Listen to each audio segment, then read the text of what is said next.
Welcome to the Triple Takeover Toycast, a fortnightly podcast about Transformers and other related toy lines from the 80s, 90s, and in this case, post-millennium. Yes, your episode 20 pre-order has finally made it to production. I'm joined as always by my cynical repaints. First up is a man who's more Monster Munch than Ab Crunch. It's toy photographer and writer Liam from Toybox Soapbox. I can see Sixo's already laughing. Oh my god, that killed me. That's so good, it's made my head itch thinking about it. Oh yeah. And alongside him is the man who's more pun drivel than waist swivel. It's toy photographer, writer, and YouTuber Sixo. And I'm M.A.S. from TFsquareone, suffering with all sorts of limited posability. Whether you're listening on Patreon to the early review sample for this episode or a little later for the full production version, this one's all about the third-party Transformers review scene. That's right, tonight 3T do 3P. Lads, what's been happening? Are we sure you want to do a podcast where it's about us doing 3Ps? Well, with all the slurping of drinks that's been happening before recording, they might just end up that way. Dear, oh dear, that absolutely slayed me, that intro, man. Well done. Yeah, that was excellent. So how are you guys then? Really, really funny. Yes, all good, thank you. Yeah, really, really, very well. Very well. Looking forward to getting stuck into a bit of 3T, 3P chat. Should be fun. We're not shying away from the controversial topics this month. No, indeed not. We did a whole blooming episode on it, didn't we? Yeah. So. Liam, how are you? I'm good, thanks. I'm, as you know, taking time out my busy schedule watching Tiger King Season 2 to be here tonight. Have you done your homework? Not on the Tiger King, no. I've lost my pencil case again. I had to buy a new one from Amazon, and it came yesterday. You could just take the contents without a pencil case. Just take a pen. That's the weird thing. I bought a folder, and I keep losing the stuff out the folder, and I don't know how. Right. What you need to do is you need to order a triple takeover notepad. That's a good idea. redbubble.com/people/triple takeover/ Stationary. designs. Explore. That's it. And you won't lose that. And if you do lose it, whoever picks it up will know about it.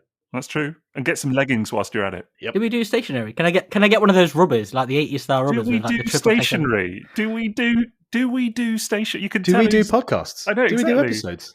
That's like as big a clanger as, oh, Maz, have you listened to that episode? No, mate, I only did all the editing. I mean, you know, Look, honestly. you know me, I like to skim read. I think you like to skim live. That's what's more like. that explains how I never understand what's going on. Do we do stationary? But Right. you'll like this. There was a bit in Tiger King that I was watching just now that you will actually... I thought of you straight away. So, are you aware of Joe Exotic? He's this Yes. mad, absolutely Yes, I'm aware of Joe Exotic. mental case, locked up in prison, thank God. But he was a police officer, and in some, one of those small American towns where there's like 3 people or whatever, and he didn't have a police car, so he made his own. He got a Trans Am, and he bolted police lights on the top of it and a police magnet on the side of a Trans Am. That's as Diaclone as you get, really. Isn't it? I was like, amazing. It's like, imagine like living out Smokey and the Bandit, but he's the cop. That's weird. That's amazing. Right, well, we should also mention that this episode is sponsored by TF Source. That's tfsource.com, your source for Transformers and on point third-party Transformers. So certainly have no shortage of references to them in this episode. Definitely not in my case, anyway. A lot of my third-party history is tied to them. We've already mentioned the Redbubble store. Also like to mention Patreon. So Sixo, take it away. Yeah, indeed. Well, we have a Patreon at patreon.com/triple takeover, and there are 4 glorious tiers. I'm going to keep that going, honestly. And Absolutely. yeah, I definitely am, all the way through to Christmas at least. And speaking of that, you could get signed up prior to Crimbo, and then get yourself some, if you've got time over the holiday season, get listening to some of our exclusive minisodes. There are now 9 minisodes as of today. Yeah, Seacon is number 9, isn't it? Yeah, Seacon's number 9. So yeah, you get. I would imagine that must be in the realm of at least sort of 7 or 8 hours worth of content across those 9 minisodes. I'm guessing. I'm not saying exactly, but you could sign up today. Cost you a tenner per month. But we also do. We just loaded a load of deleted scenes from previous episodes up there today as well. And we do early access. So you might be listening to this via early access already if you're already signed up. If not, get yourself on there. That's what I say. And we also have the free episode, don't we? We have one that is available to listen to for free. That's right. We did make the cassette combiners minisode available to all, and it's not a lie to say that by doing that, people realized what they were missing, and they did then sign up. We've had a bunch of sign-ups after that. We'll run through all the Sixo's butlers at the end of the episode and thank them, because we do have more this time. Mm-hmm, we do. It's getting more and more interesting reading that list out at the end. Yeah, indeed. So, today we are talking about the third-party Transformers review scene. All three of us have been involved in reviewing third-party toys, and in some cases official toys. I think Liam's the only person who's done official toy reviews. So we will be talking a little bit about our experiences with... Sixo as well. Yeah, no, I have as well, yeah. Oh, yeah, there was the chess piece. Well, I've done official toys. I've done quite a lot. I've done various masterpieces and whatever over the years. Oh, right, okay. But I mean, I've done masterpiece reviews as well. I was going to say. But I didn't have a direct line to Takara or anything. Oh, right. It was through a retailer. But no, sure. Yeah, through a retailer, of course, yeah. I mean, everyone knows that Liam was in Hasbro UK's pocket for a while there. So, that's true. Yes, he was, wasn't he? Yeah. No, I need to dispel that myth. It was through Kapow, wasn't it? So it was through a retailer. That's where it came from. But we've definitely all got experience of working through a retailer and doing third-party reviews and everything that comes with that. And we'll talk about our experiences with certain third parties, certain third-party toys, and generally just what it's been like to be part of that review scene. And I think maybe it would be a really good idea if we also talk about how we got into it. I know Liam might bring up his Download Festival story again. I think it was Download or Leeds. That one. Oh, yeah. I was watching Ice-T and Body Count. Oh, what a time. That's all right. Yeah. Actually, let's start with just a little brief talk about what the review scene involves. Maybe if you're new to the hobby, if you're new to third-party toys or Transformers in general, there's quite a few people around who, well, some people want to become what is known as an influencer, although I don't think I ever saw myself as that. I never liked the label, still don't like the label. It's the kind of thing I thought I would do for fun. Yeah, there was some personal gain involved, but it was never to have this feeling that I was dictating to people what they should like or what they shouldn't like, or be some kind of massive influence on people's buying habits. Well, I'll tell you what, let's just get into that. Let's first of all, what does third-party reviewing involve? I think it's probably what people imagine, or is it? I don't know. It's difficult because it seems to depend on who you speak to. Because I think some people imagine that you're sitting on this like throne of 3p riches or something. Do you know what I mean? And it's actually very unglamorous. I would say it's I don't want to be all like, oh, it's such hard graft, or I mean, it's reviewing toys at the end of the day, so it is fun. It's also very frustrating at times when the toys are no good, of course, because you've got to really enjoy the toys that you're reviewing to actually have fun with it. Otherwise, it is quite what's the word? A bit deflating at times. Like if you're reviewing something that you really don't like. And I'm lucky these days that I get to pick and choose what I review. So I tend to review things that I like, which is nice. I have had to in the past, review things that are less favourable, and it's a bit ugh. But yeah, it's very simple. It's in our case we do mostly or have done mostly photography reviews. Obviously, I've been trying my hand at videos and stuff more recently, but whether it's videos or photos, it's just overviewing the toy, giving your opinion on it. And I think most third-party reviewers would tell you that they have a platform to be honest about what it is that they're talking about. I think that's something that I'm sure is going to come up in discussion a bit today as well. I would imagine about the whole honesty angle, because I know there's a lot of discussion often about that. You see various discussion online, don't you, about the sort of the quote unquote integrity of some reviewers. I mean, we'll come on to all of that. Yeah, 100%. I was just going to say, in my experience, I've always had complete free reign to say whatever I want. I've had one time only, someone that we'll get into that later. You are jumping ahead into. I know I am, mate. I know I am. I just asked you what is third-party review. Just answer the question. I've just done a little monologue now. I know. So I'll wrap it up. But yeah, I've had one time someone pressed me to compromise that, and I refused and didn't do the review. But I've had it more than once. I've only had it once. More than once. Maybe they thought I was easier. Maybe. They just took one look at you, didn't they? I'm now super excited for these stories. I feel like you've told me them before and I don't remember them. So I'm actually like, that's most unlike you. Yeah, I was going to say, normally you're a stalwart for a I need to listen to it back. Yeah. Oh, man. Do we do stationery? But Memory like a steel trap. More like memory like a trapdoor.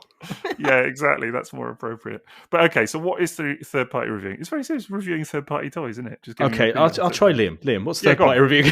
Go on, Liam. You take a crack at it. That's dead easy. It's taking lots of pictures of different versions of Reflector, isn't it? That's it. Masterpiece reflectors. That's basically all it is. Yes, it's being doomed to do the same damn characters over and over and over. And I've reviewed, I think, 5 or 6 Masterpiece Springers now. I've lost count, man. All in slightly more painful on your fingers ways as well. There's always something you're like, oh god. They actually get better. That's the thing. Yeah. They actually do get better as the years wear on. I mean, like the early ones, some of them. Not even talking about Springer necessarily, but certainly, yeah, like in the question of like reflectors or Insecticons or whatever, like they do get better sometimes. So that's nice when you get an improved one on what's gone previously. It's less good when it goes the other way. Yeah, so okay, you've mentioned that you do videos and photography, but all of us, I think, isn't it fair to say that we all actually started out writing? Yeah, written articles with photo supplements with galleries inside. Like I remember, Sixo, you had your blog, Liam, you had yours. Sixo, you took over from me writing TF Source blog. Yeah, I just copied your trajectory, mate. I just looked at what you did and was like, just 3 or 4 years behind or whatever. That's all. So, and now you're recycling your own articles from like 2-3 years ago. I don't think I do that. Do I do that? I don't think so. I don't read them. Oh no, I'm sure you don't, mate. I do actually. I always check to see if one of my tweets has made it into your list. Oh, okay. Yeah, we all do that. We're all waiting for that. I normally tell you. And certainly in my case, it was always written reviews with photographs, and it's now morphed into that on the super rare occasions that I do engage with it. It's just a gallery. I don't write the reviews anymore. Yeah, third-party reviews, getting samples of third-party toys, sometimes direct from the third-party manufacturer themselves, sometimes from a retailer, and then doing a review that showcases the toy with photography, with words, sometimes with video, putting it on a social platform, sharing it, promoting it, and presumably the retailer or the manufacturer would do the same. They don't always. Very rarely, actually. And so basically telling people about the toy that's coming out. Usually it's before the toy is released. With a lot of mine, it was around the time of release, and more recently, if it ever happens, it's after release. So, and obviously that has a different impact depending on when you receive the toy, who else is reviewing it, and how much desire there is behind it, what kind of figure it is. So let's talk a little bit about how we got into that in the first place. Start with you, Liam. What, in third-party reviewing? Yeah, specifically, third-party reviews. What was the first one you did, and how did that happen? How did you make it happen? Okay, so, oh man, you know what? I actually can't remember. Tell you what, why don't you just pop off and listen to episode whatever it was where you first came up with the story. Come back and rephrase it. I think it must have been the Reflector. I think it would have been Fan Toy Spotter. That feels like what it would have been third-party wise. That was before Pandanus for you. Yes. Did that? Yeah, that was way before them. Okay. Because that was through TF Express. What are they called now? Transbridge, Omega Lock. They've had so many different names; it's hard to remember. Steve Slam. Steve Slam? Yeah, there's SteveSlam.com now. You always have to be careful not to write it as TF Sex Press, don't you? You got to watch out for that. I just hear that. Do you remember that old song? Was it Sex Express? Remember that old? Yes. That's how I hear their. Yeah. It does look a bit like that. Yeah. But yeah. So now I think back, that would have been was my S Express, not Sex Express. That's a different thing. That's what the S stands for, isn't it? I think you're right though about that Pandanus. It was through them because I remember talking to them. Pandanus was through Kapow. Oh, was it? That's right. Yeah, yes, that was it. That's how I remembered it was later. Yes, I remember talking to Kapow about Pandanus, and they told me that you'd had one, and you'd broken it, hadn't you? Yeah, I snapped the tail off. Yeah. They told me about that. They were like, "Oh, just one word, just don't snap the tail off." I was like, "Really?" And they were like, "Yeah, no, Liam's already done that." So, the moment that happened, I messaged Andy straight away, and you just feel sick because you're like, "Oh no, what have I done?" This huge chunky thing with ratchets could probably hold up a plane. This 400 quid toy or whatever that I've been sent. Yeah. Oh god. Yeah. And it just snapped in my hand, and I don't even know how. I don't know what it goes. So it goes. I was walking down the stairs at the time. I remember that. I don't know why I was doing that, but I've not heard that part of the story before. Yeah, that's new. I'm surprised you could even descend or ascend the stairs holding that thing. Knowing him, he was probably Kevin McAllistering down the stairs. Yeah. On a He was little... riding it down the Surfing stairs. it. That's what it was. Yeah. That's what it was. I was just walking down the stairs, Gov, honest. But yeah, I think the first one would have been Spotter or the Fans Toys Insecticons. It would have been that sort of era of third party. Oh yeah, very memorable era. Yeah, it's when everything was Masterpiece was really in its swing, wasn't it? Yeah, for I third think parties. that's also when the review scene was the most. I wouldn't say vibrant. It's probably too positive a word, but it was the most saturated. Busy. Saturated, busy, populated, and very photography and writing focused, wasn't it? There was definitely a significant amount of it. Like if that was your preference, content-wise, you were covered. Yeah, there was us. There was Boastful Manfish as well. John Strong was doing them. Remember Morgan's website, Masterforce? That there were plenty of written reviews on there. That was where I did my first review for. That was the first one. That was Combiner Wars Cyclonus, and that's when I was at Download. When I was watching Ice-T and Body Count, when he sent me a message asking if I wanted to review a toy. There you go. There's the story. In the mud. Oh, there it is. There it is. A lot of the UK folks are on the old photography written reviews, aren't they? It seems to be our bag. Like that, we've sort of, we've claimed that sort of media, if you like. Whereas actually the Americans and whatever, they kind of go more for the video reviews typically. Whereas I don't know, you don't get that many Brits, do you, doing the old video reviews? Some, definitely, a couple, but a couple of notable. There's a couple of big ones, definitely. Do you know what I mean? Collectibles, Thew. Yeah, Thew, obviously. But even then, I mean, Ben.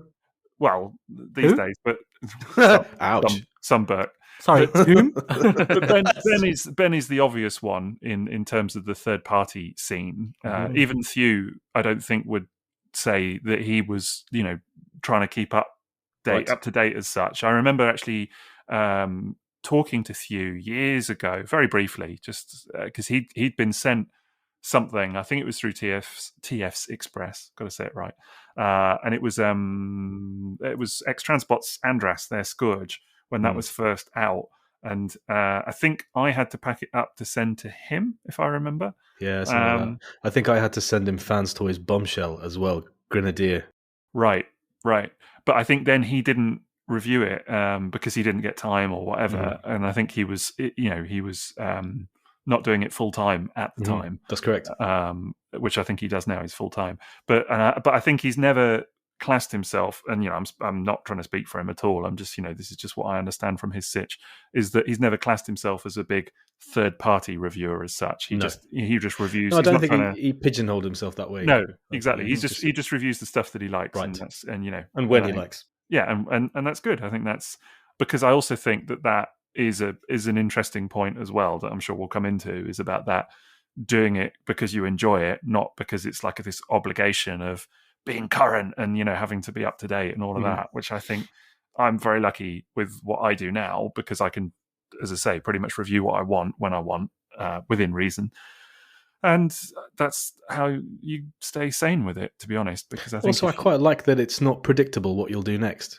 Like you did a G1 Star Saber review, and then MP52, and then it'll just be something like, oh well, what? I didn't review this. It's about 6 months old, but I'm going to do it in my way, and that's quite nice because it removes the predictability from your channel. And if you had just been keeping up with everything coming out, it would be like, I guess the next review that's going to land of Fans Toys Spotter is going to be the 601 one. If you take that period of time with your current format and mix them together, that's kind of what it would have been like. Yeah, the interesting one for me actually, in terms of being first, was I got the Fans Hobby Armada Optimus Prime Naval Commander. I got that. I'm sure they just sent out a load of review samples, what have you, and I got mine quite early. And my review went up. I think Pew got his up first, and then mine was the second. I was shocked by the difference that made, I got to tell you, because it was like immediately just the views. Whereas you don't look at that so much on a written blog. Do you know what I mean? It's not so much about the hits and the clicks and all of that. You do look at it, of course. You do see, absolutely, you do. Yeah. But on YouTube, it's a real thing because the numbers spike very quickly. And that was really interesting just to see the number just shoot up, literally. And it's, to this day, it's still my most viewed video. And I think it was just literally on the grounds of my video went up, before it's a big pretty much anybody else's. So what was the first one that you reviewed, and how did you get into it? Well, the first review I did was actually not third party. It was actually a masterpiece. It was MP25 Tracks, and I did that for Kapow. Right. So I had, yeah. So I had already done reviews off my own back, and I think that's one thing that a lot of people are always, they don't so much actually these days, but I remember there was a point I used to get asked a lot, how do you get into third party reviewing? And the thing that always struck me was that this is going to, I'm not being, judgmental or whatever, but a lot of the time it was from people that weren't actively doing any reviews themselves. And that was what I was used to say is, well, I can only speak from my own personal experience. I'm not an expert. I'm not like, this is the cookie cutter formula to kind of get into the scene or whatever. I'm not, that's not what I'm trying to do.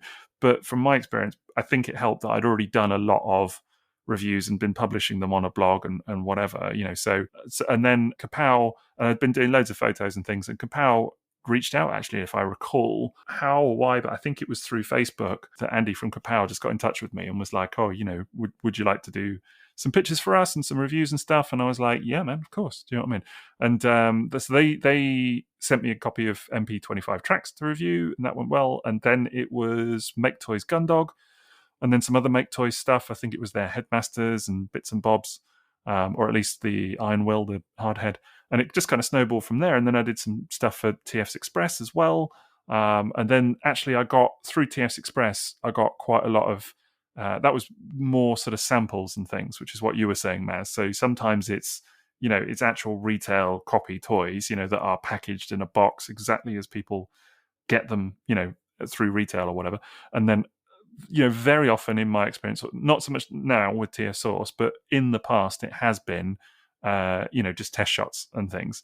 And, obviously I always made a point of saying this is a test shot, but that is like, it's like a whole other thing, isn't it? Because it's just like the thing turns up just stuffed in a box with a load of packing paper or whatever, just this loose toy. And very often they're a bit knackered or loose or scratch paint, and you're not necessarily seeing the toy at its best, but still that was good. I just did loads of those reviews, and then got in with TF Source. That has been great, actually. TF Source have been brilliant with me, really supportive. And I'm not just saying that because of there's the sponsors of the pod and all of that. That's a good point, actually. It's kind of the other way around. It's because you have established a good relationship with them that it was kind of easy for us to approach them, because of yours and my history with them, and say, well, look, what our content is like, what quality means to us. You would actually not have much trouble putting your name to sponsoring content like this podcast. Yeah, they were really immediately enthusiastic about it, which was great. And obviously that is a good sign of the relationship that, as you say, that we have with them, which is really, really nice. And they have been brilliant. They've been super supportive. And I think we said on a previous, I think when we first mentioned about having a sponsor and that, didn't we? We said then that they've never stipulated to me once the content or any of that. That's such a big part of this entire subject, right? This whole thing of you've got a big name behind you, whether it's a retailer or manufacturer. Immediately you are in a position to almost have to defend yourself and what you say and what you produce. Or if you're not defending yourself, you are definitely being viewed through a particular lens. You're no longer buying stuff off the shelf with your own money, and then it's basically, you can't then have everyone's belief that this is completely just off your own back, no profit involved. I'm just telling you what I think about this toy because I like sharing information about toys. You're not automatically going to have everyone's belief and confidence in what you're saying naturally when your circumstances change. I think that's absolutely, absolutely true. I think you build that up a bit over time if you are candid and honest. And, because, I get a lot of people now saying to me that they trust my opinion and things like that, which is always nice to hear. I don't try and sugarcoat things, but I don't try to be excessively negative with things as well. Do you know what I mean? If I am enthusiastically enjoying something, I will just say, I love this. I think it's brilliant, and I don't look to overly, heavily, harshly nitpick as well, much as I don't look to apologize for flaws. There are toys that I love that I've reviewed that I have said. Everyone knows you love everything. I know it's been you said think about that. you for years. It has been said about, but again, and I thought about this recently because someone said, "Oh, do you ever do?" Because on my video reviews, I often at the end just say toot or boot. Is it a toot or a boot? And someone said, "Oh, do you ever do boots?" And I was like, "Yeah, actually, there have been a few." Do you know what I mean? And I did one recently, an X-Transbots toy, because I love X-Transbots and I think they've got some amazing things going on. But that one toy, I just couldn't get on with it, and I was really disappointed. Talking about reviewer style is definitely something we should focus on a little bit later. Sure. I wanted to also talk about how I came to this as well, because it's not too different from what you were saying earlier about no cookie cutter formula as to how to get into this. But I suppose there is, because if you follow our formula, then it was a very direct path in. But maybe that was specific to the time that we got in. So I had spent over a decade writing Transformers articles about G1, about variants, about the history of Transformers and stuff like that. And I had my own websites, and I wrote for TF Source blog for years. I wrote for masterforce.org, and I wrote for Morgan's Masterforce website, which is unrelated to the other one. And I used to write reviews on message boards as well. So the whole third-party scene sort of passed me by, the whole modern toy review scene. I was still very much writing about vintage. But then I bought a couple of Masterpiece toys. I think Masterpiece, Sideswipe, and Soundwave were when I really started to get with the program that everyone was on board with.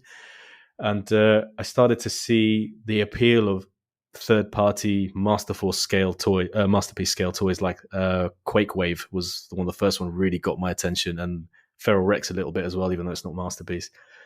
And I was talking to TF Source because I was writing for them at the time. And I said, well, how has everyone else gotten into it? Like, what do I need to do to sort of get samples so that I can access these toys? Because I sure as hell couldn't afford to buy them all off my own back at the time.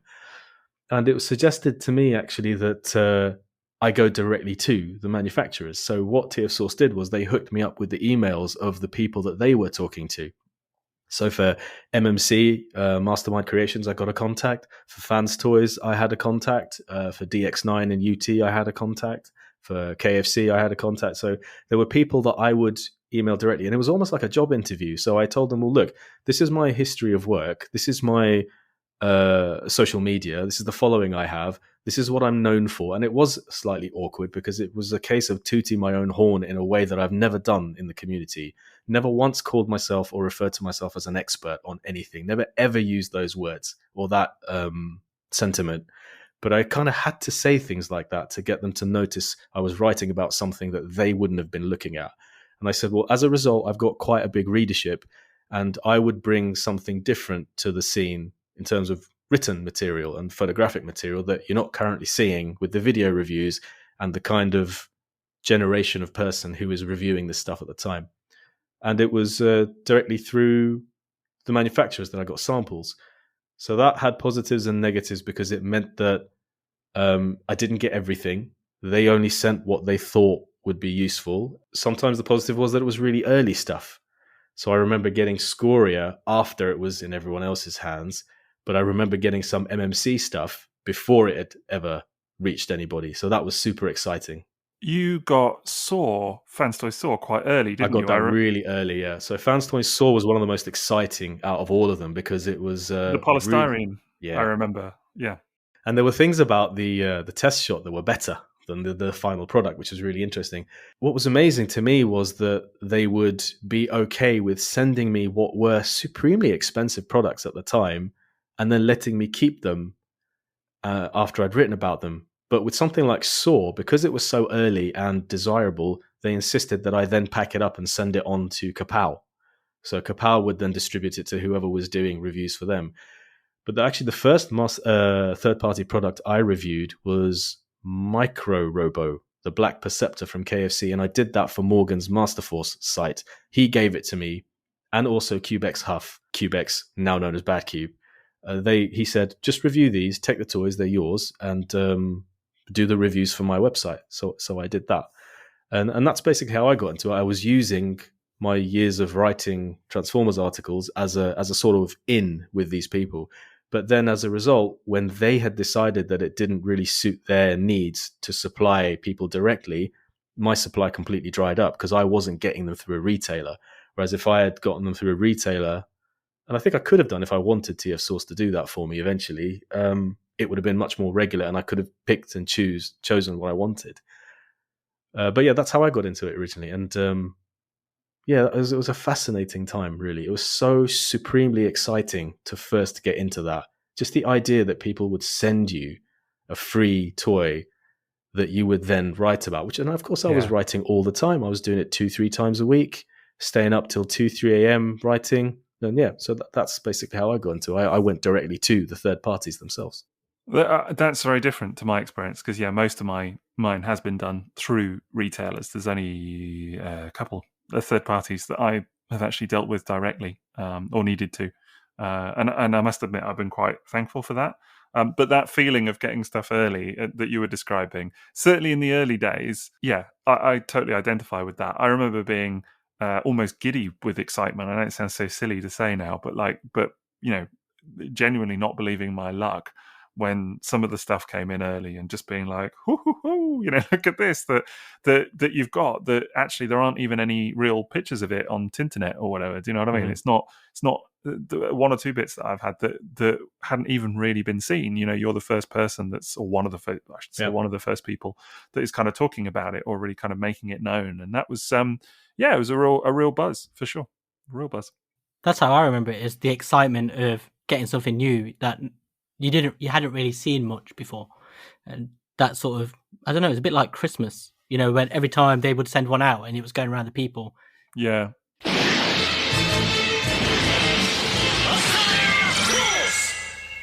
I don't know if you remember, but sometimes they would have multiple and you'd get a choice. You go, you get that one, then Sixo would get another one and something like that. Yeah, I remember comparing samples, between us and with other people as well, because it was kind of like, because some of the samples were very different, weren't they? And I think, things like the fans' toys Insecticons, comparing tolerances and things like that, and but it was also fun sending samples between us, and I remember having a right old laugh at times, when the running joke, may as well get it out of the way, because you've got a reputation for it already. Was you smiling? You know what I'm going to say, but M.A.S.K would always break the damn things and then have to send them on. And so the number of times I'd get a little note from you saying, by the way, I have snapped the wing off this, or I have, or the arm is broken, or something is wrong. Or the thing is that it wasn't just me. You'd notice it I know. In the fandom, like people were getting them and ruining them. And I was thinking like, all right, so true. This is how not to transform it. This is how not to do what the instructions tell you. Please be wary of that. And it was almost like this service to break my sample that I couldn't sell the damn thing afterwards. No one wanted it. And that was another thing, wasn't it? It was the fact that you could then decide whether you kept it for your collection or you sold it. I remember in some instances with fans' toys, I would send the sample on, but they would then send me a production copy to keep for my collection, right, as a result of doing the review. So naturally, in the fandom, the reaction would sometimes be, oh, right, so they're giving you free toys, and you're basically just pimping and shilling the toy for them. And that has happened more than once that I have been accused of that. And everyone has been accused of that, I think, who does reviews. It's impossible to avoid that accusation unless you want to go in completely the other direction and just trash everything that's sent to you. So that it's like that athlete who was, doping and wanted to make sure no one ever knew. So they came last. So they got found out. It's just like, well, what's the point? And so I never went that way. I was completely honest about the stuff I owned. And actually, by being honest, I turned a bunch of third parties off sending stuff to me again. And that was another downside of being directly in contact with third parties. I remember a conversation with MMC when they said, are you sure you want Oculamax artifacts? Because you were very negative about our Trailbreaker. And they were a bit wary about sending me anything else. But then they sent me the Hoist, the artifacts, and I really liked it. But then they sent me Malum Militia, their Insecticons, which I thought were garbage. And I was very clear about that. Never heard from them again. They literally never sent me another email after that when I didn't speak positively about their Insecticon set. Did you guys have any experiences like that? I guess not so much like that, as I say, because most of my work has been done through a retailer. And actually, whether it was certainly with TF Source, whether it was Kapow, TF's Express, all of them, I remember having conversations with them at the start, all of them, and saying, look, I need to be honest in what I write, but they were all of them very like, yes, you absolutely should be, like, don't glorify anything or anything like that. So they were all very candid about it as well, which is good. So I always felt like I had that support, and I haven't really had any major negatives in that regard. As I say, the only one for me was Ace Collectibles, which I remember I got a note from them. They sent me a couple of figures, actually. It was the hubcap and the cliff jumper, wasn't it? They never sent me their hubcap. They only sent me their cliff jumper, Tumbler. And it was a dreadful... That was November 2016, exactly 5 years ago. Ah, there you go. That was a dreadful thing. Yeah, honestly, garbage. I really didn't like it at all. There was precious little to say about it that was positive. I got the same communication. I got the communication that please be positive about this figure, and I wasn't. And because they were basically Bad Cube, I didn't get any more figures from Bad Cube afterwards either, because they were unhappy with the fact that I didn't give that Tumbler. You didn't miss anything. No, I think I had their Warpath as well, and I wasn't particularly fond of that. So that combined with the Tumbler thing put them off me. But then they came back to me when they had their Sideswipe and Red Alert, and they said, "Would you like a review sample?" And it was really funny. I said to them, "No, I'm not interested, because I don't want to deal with the fact that people don't like honesty." And I meant that as a direct jibe to them. But it was so funny because the guy said, "Yeah, the fandom can be really negative. We understand." I was like, mate, I'm talking about you. So, they didn't even get the fact that it was their previous behavior towards me that put me off taking any future products from them. I've got to tell you, I mean, I actually really enjoyed a lot of Bad Cube stuff. I really liked their Sun Surge. I actually did like their Warpath. I know a lot of people don't. I did like it. I enjoyed the transformation. I know it was a bit full on. It's divisive. It's a divisive toy, and I can see why. It's my most disliked transformation of any toy I've ever owned. You really didn't like it, did you? No, you I love how it looks in both modes, and I just hate it. It looks great. Yeah. When I sold it, I sold it to my friend who lives down the road on the proviso that I didn't have to transform it to put it back into the box. See, I'm not even telling a word of a lie. I don't have it anymore. I sold it on because I got the Fans Toys one, and the look and everything. I do prefer it. But I transformed that Bad Cube Warpath many times for pleasure. I'm not even joking. Like, I enjoyed doing it. But that's what they're like, isn't it? People fall on different sides of it. Like, I loved Fans Toys Sovereign, the Galvatron, but plenty of people transforming that. Right, I loved that thing. Yeah, I like the figure. I like Fans Toys Sovereign. I never transformed mine because I really enjoyed it. I actually have the I don't. So I had the test shot of that for years, and then I sold it on, and then I got the M version instead. I think the newer one, and I haven't transformed the M version because I just don't want to. But you were just saying about going through retailers was sort of a different experience. Yeah, I went through a retailer to get Citizen Stack. That was the KFC Ultra Magnus, their first sort of foray into that masterpiece kind of thing. And I basically ended that review by saying I really enjoyed how fun the toy was, but I did not think it was a masterpiece.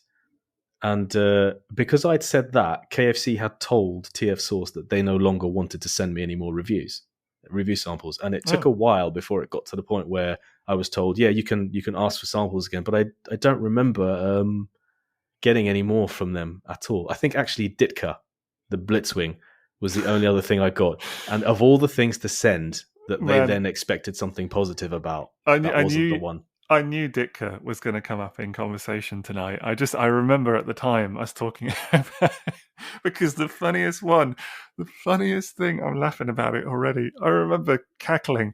I was on holiday. I remember I was on holiday. I'd reviewed the thing, Ditka, and because I got an earlier test shot than you that was in a different color, right? And then I was on holiday when you got yours. And I remember you posted pictures of it, and some douchebag on the internet was like giving you loads of hassle. I can't remember why, but they were commenting on your pictures and saying and like asking you what you'd done with the color of the thing because they were insinuating that you changed the color of it in your pictures. God. And you were a bit like, how do I respond to this? And I was like, I don't know, man. But they were two different toys. They did two different colors of the thing, but you got the kind of.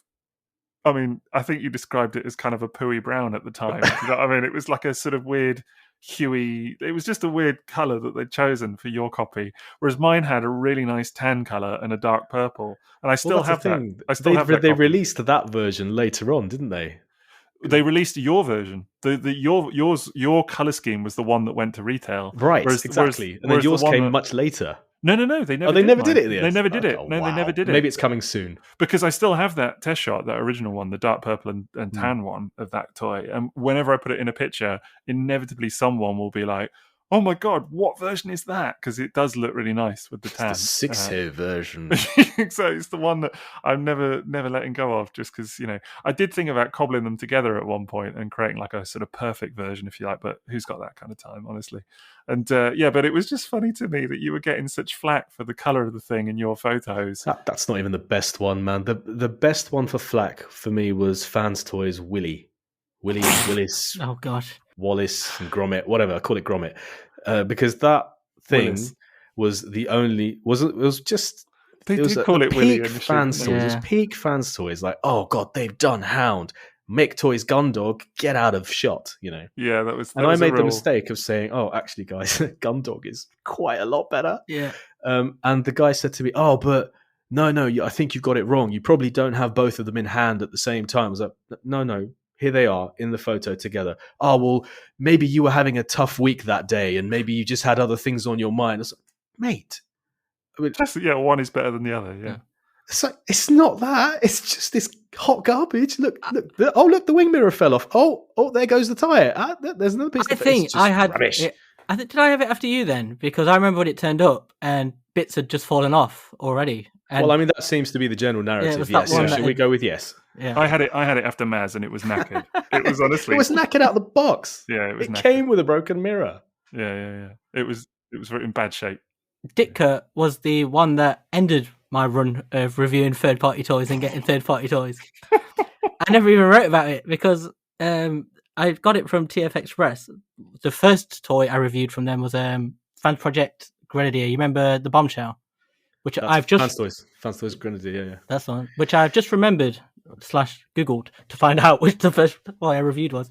But so I'd had this conversation with him, and they were telling me that it was like a Fans Toys product. They were like, "Oh, it's like a real masterpiece. This is like the best thing they've ever done." So I was like, "Oh, sounds great."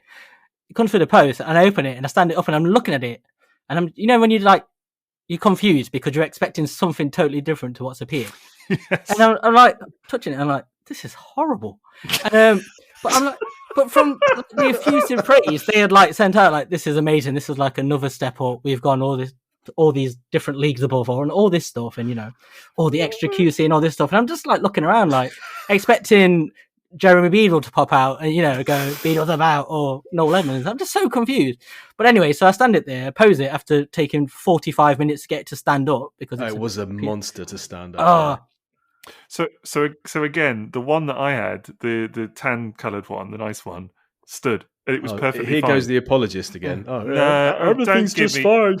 Don't give joking. me that nonsense, honestly. I actually, and then I did get the second one, the one that you had in hand, and it was a very different story. Yeah, there you go. So, but I think the one I had was the same colour as the one you had, Sixo, because I never actually took photos of it. Because I think you're right, but you had a different copy. Yeah, but because the reason this ended wasn't just me saying it was shit, but it was I went out the room, and before I could take a photo, I heard this crash. I remember this, yes. Yeah.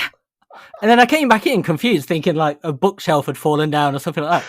I look around, and it's that toy. It's actually, not only has it fallen over, but it's fallen out of the little photo tent, the light tent, and the foot is snapped off. Of all the things, anything that could break, I remember they were very annoyed about that, weren't they? Tiny little foot had snapped off, and I remember just saying to Alan, "Oh, this is terrible. This is awful. I'm sending it back. I'll send it back to you."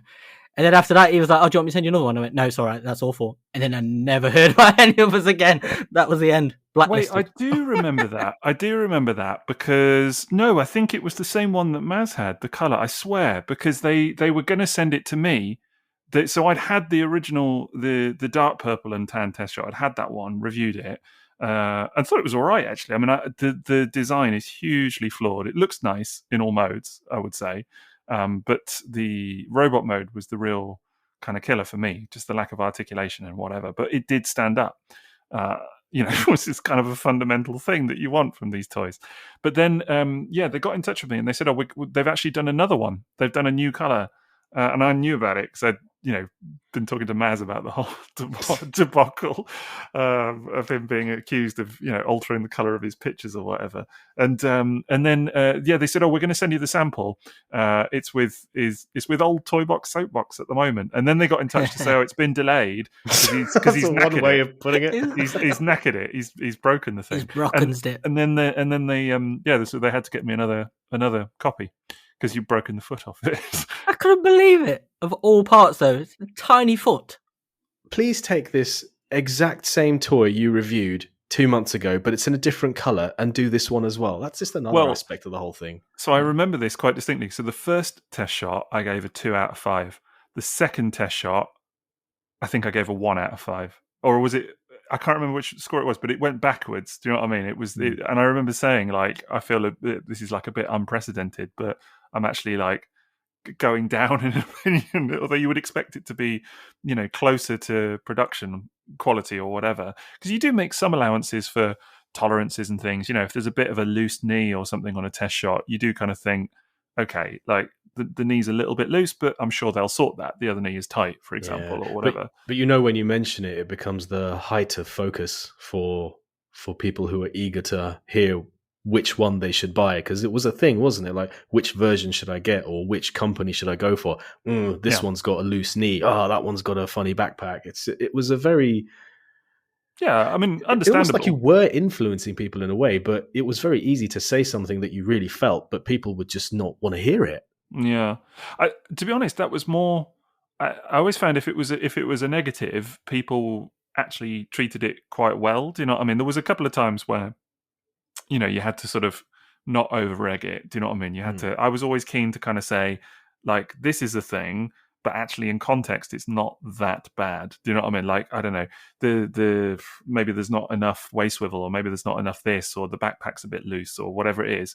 But in the wider context of the overall toy, it's still an enjoyable toy, And I was that was always the way I tried to write, was to sort of to try and frame things, not to just be like, the backpack's loose, this sucks, and be too hyperbolic about it. And some things just didn't matter to us, No. Like, I think you can some hollow spaces on the back of Meteor. Whereas to some people, that was the absolute deal breaker. Yeah. Yeah. It's just like, you need to get this toy in hand. You need to experience it, and then tell me if you actually give a monkeys about that thing that you're never going to lay eyes on. 100%. I think there's a lot that you can not forgive in hand, but there's a lot that gets put into context in hand when you handle this stuff and you've actually got it, in front of you. Yeah. There's a lot of quote unquote flaws that sort of get, as I say, just put into context a little bit. They just, they're in the wider mix of other stuff. Whereas actually, when you're looking at pictures, I do believe this very greatly, honestly, because when you look at pictures, particularly of something you don't own, the flaws are magnified. You're zooming in on it, you're red penning it. You're really kind of like angling in on that one thing that you perceive to be a real thing. It's the you're not actually experiencing it, are you? That's right. I think that's a real critical part of it. I know it's not third party, but it's the butt flap thing. It's with Ultra Magnus, Masterpiece Ultra Magnus. I got fed up with hearing about that bloody butt flap. Honestly, prior to the release of that toy, people losing their minds about it. Oh god, it's got a butt flap. Worst thing ever and whatever. And when you get Masterpiece Ultra Magnus in hand, honestly, I mean, maybe it bothers some people, and fair enough if it does. But legitimately, I don't believe it's a problem at all handling that toy. There are so many great things to say about it. It's such a fantastic experience. Would it be good if the butt flap folded again? I don't know. I don't care, to be honest. Like, maybe they could have done something with it, but they didn't. So, say la vie. that's really interesting that you're talking about something that the fans were, or other collectors like us were focusing on, and they weren't seeing the bigger picture. Because sometimes the companies did that with me. Oh, I yeah. received a Parallax Kit from Fans Project to put on Classics Prime. And the whole selling point of this kit was that it was able to transform with the toy, and you didn't need to take anything off it. The kit was still on it in robot mode and in truck mode, and it really transformed the look of this thing in both modes. It was really quite impressive. But the sample that they had sent, they said, all right, there's something wrong with it. Like the arm bit comes off during transformation, but do not mention that.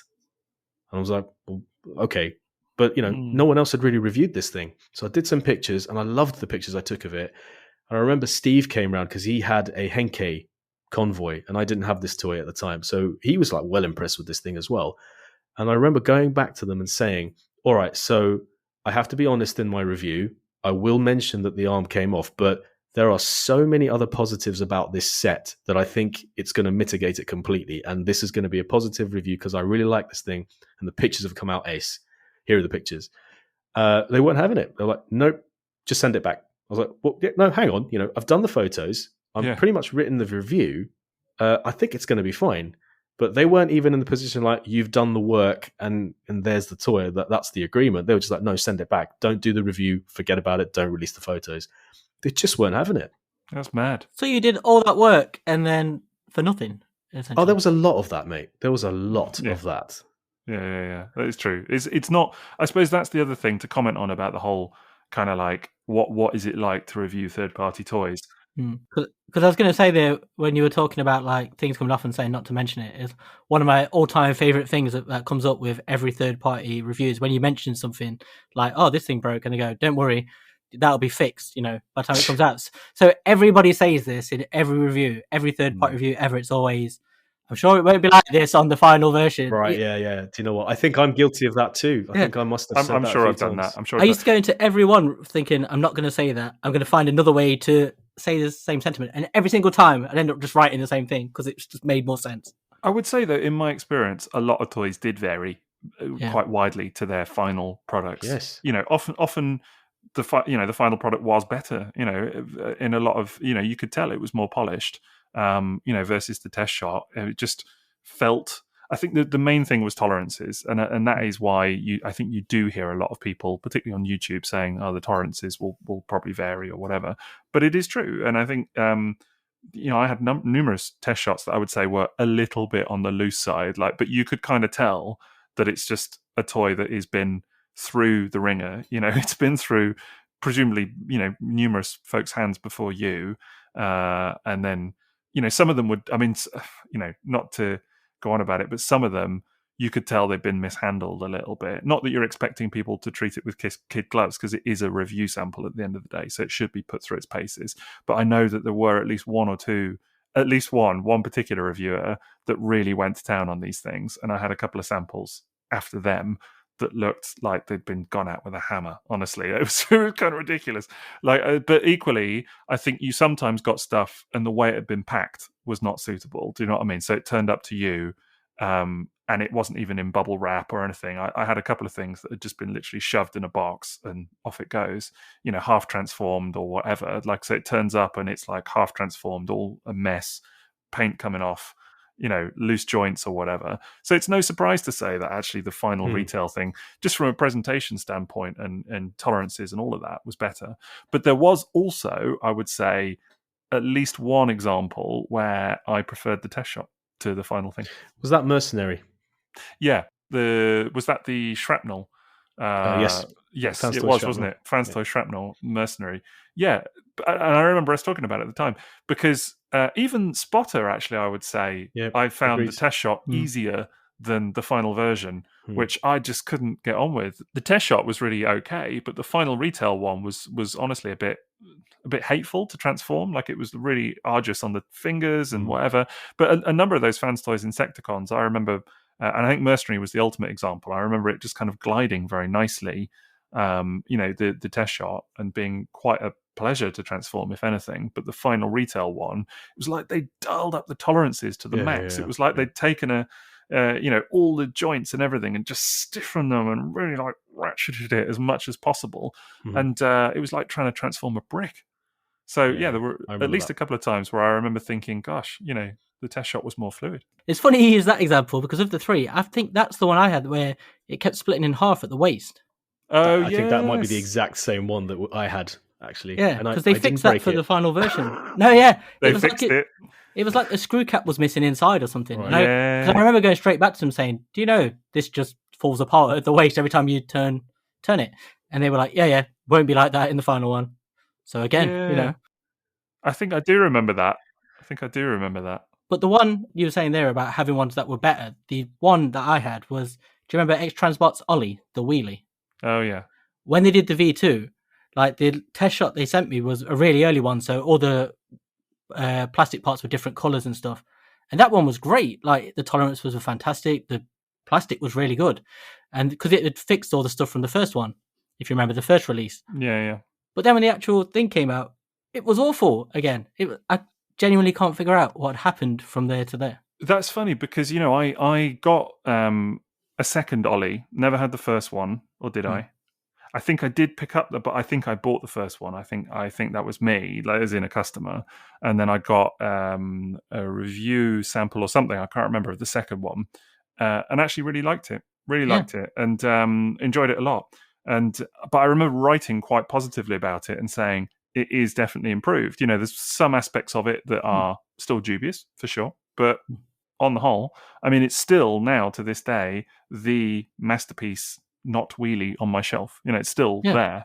And, I don't transform it a lot, but it's still in the collection, But I had a couple of people saying to me, get out of town. There's no way, that thing's trash, all of that. And that was a thing. Sometimes you would get people really vehemently kind of disagreeing with you, about what you'd written.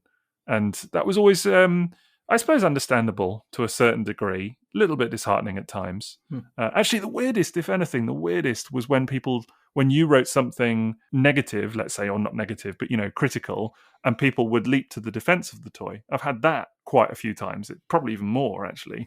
When you say something and you say, this is not good. I've had that recently. God, that that Bumblebee movie, Optimus Prime, that third-party one, which is a very nice-looking toy, but just no fun to handle. The number of comments that I've had from people sticking up for it and saying, "Oh, you obviously didn't, do this right." Yeah, maybe you were having a difficult week. Yeah. People telling me, "Oh, you didn't transform it right, or you didn't do this right, or you didn't do that right, or whatever," and I'm like, "Oh, yeah, okay." And at the end of the day, I am just a regular human being giving you my opinion on this thing. So if I did miss something in the transformation, it's because the transformation is a fucking nightmare. Excuse my language. Do you know what I mean? You're like, someone bleep me out later, but it was awful. Do you know what I mean? So little fun to do.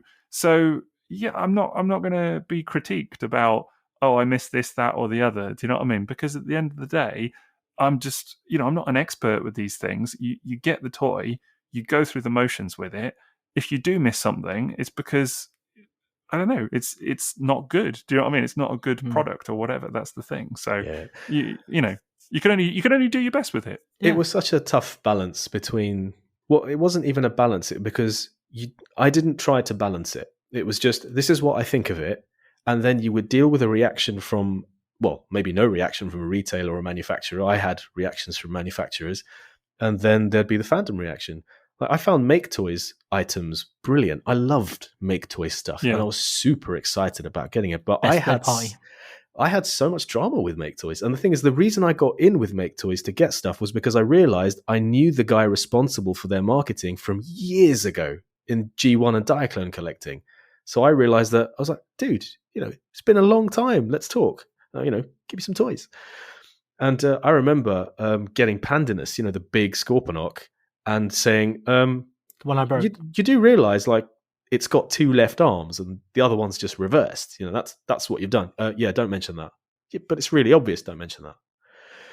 All right. You've done the same thing on Utopia. Don't mention that. All right, okay, fine. Don't say anything. They sent me the visualizers while I was on holiday. I came back and reviewed it, and they said, yeah, we do want to send you more stuff, but you did take quite some time to get that review up. I was like, it was 2 weeks. It was 2 weeks, and I was away, and you knew I was away, and that was a really weird relationship, which didn't help us when Galaxy Meteor happened, because we got Galaxy Meteor as a review sample, as a toy that was available to buy at TF Nation, and people bought it there. I got my review sample a week after that when I came back to Iceland, reviewed it, loved it. And I remember Sixo loved it. And I think I bought mine at TFN. That was the first time I met you, was that day when you bought it. Because we were at the table when you were opening it. Yeah. So I saw your first impressions of it, and I was when you passing it around the table, and it was like, wow, I remember going up to you in the bar and being like, "Are you Liam? Do you know what I mean?" And you looked, because I think you were wandering around with a little plastic bag of Armada toys, little carrier bag, looking a little bit lost, just like, what is going on? Exactly. Someone had come up and handed you a bag of Armada toys, and I remember you saying to me, like, "I've got this bag of Armada." You didn't even know what it was. I remember you saying, "I've got this bag of toys. I don't know what it is." So that reaction was genuine. Everyone who handled that toy was impressed. Yeah, and then it made me buy it. That's why I bought it. Oh, wow. Okay. It's a great toy. And they cancelled it, and they was like, "We're not going to make it." I've got a picture of you in the bar somewhere, M.A.S, posing it, and there's like about 10 people stood around. I was making it do the run, wasn't I? You were making it do the run. Yeah. And you were posing it on one of the little low tables in the bar. Yeah. And genuinely people were looking at it going, wow, this is amazing. It's wonderful. Everybody that saw it loved it. But I bought it at TFN. I loved it. I saw they had a little sample on the convention table. I made that one do the run too. Yeah. I had about 1 minute with it, and I was like, that's it. I'm getting it. Do you know what I mean? I it doesn't fit in my collection, but I loved it. Absolutely loved it. It was that good. But of course, then they said that they weren't going to release it, and we were like, whoa, there will be a market for this toy.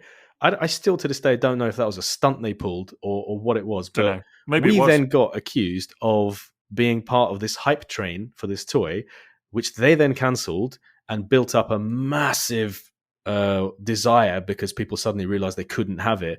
And of course, then, maybe inadvisably, we went and did this whole hashtag get make toys made thing to say, well, look, if everyone shows interest, they're going to make this toy and you're going to be able to own it. It's all right for us. We have it already, but you should really know how good this thing is.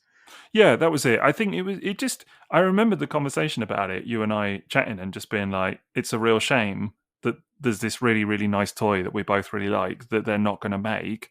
And I remember us saying, let's just have a bit of fun with it and just see, and it wasn't like I don't know, it wasn't a thing. It was just like it was a laugh. It was like I think that was the one time we felt like, well, let's just see, can we have an effect? Yeah. It was just like if this gets made and, and maybe we have had some positive influence or whatever, great. If it doesn't, oh well, do you know what I mean? No one's any worse off. It was just like it was supposed to be like a fun thing. And most people were really on board with it. But I remember there was some really negative reaction from some quite vocal corners, which has all been ironed out since. So it's all fine. I'm not interested. I went on their podcast, didn't I? Well, you did. Yeah. Squashed the beef. Yeah. Yeah, that was an interesting one. But I remember there was some real surprisingly strong reaction to it, calling us, a bunch of shills. These photographers that are going off on one and clearly in the pocket of Make Toys, and it's all shady, and what are they up to? What's their motives and all of this? And it was like, well, the motive is I bought and paid for a toy that I really, really liked. I saw it in hand, bought it with my own money, I might add, in this case, and really liked it, decided then that it was a shame that they weren't going to make it, and thought I'd have a bit of a laugh on the internet and see if I could help to get it made. That was literally the end of it. So it was a bit of a weird one to suddenly be accused of all kinds. And that I remember just being a bit baffled by, because it was kind of like, where's this feeling coming from? Do you know what I mean? This reaction. I don't know. It was a weird one for me, for sure. It's crazy when you think that's over toys as well, like how serious that became, like how it blew up. Third-party reviews is serious business. It's mad. Business with a Z.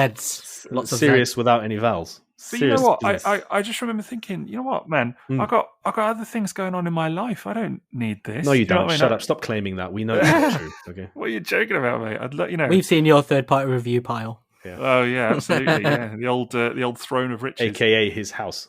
Yeah. But it was just a mad one. As you said, it's toys at the end of the day. Do you know what I mean? And And I think that is the reality is with all of this is that it might seem, I don't know, it might seem which way or whatever, I don't know, but it's toys. That's the thing. It's adults reviewing toys. It's nothing more than that. It's not that glamorous or anything. It's just literally grown adults giving their opinion on toys. And then you get other third parties who are just an absolute dream to work with. And I have to mention Fans Hobby because they are the only third party company that I still keep in touch with.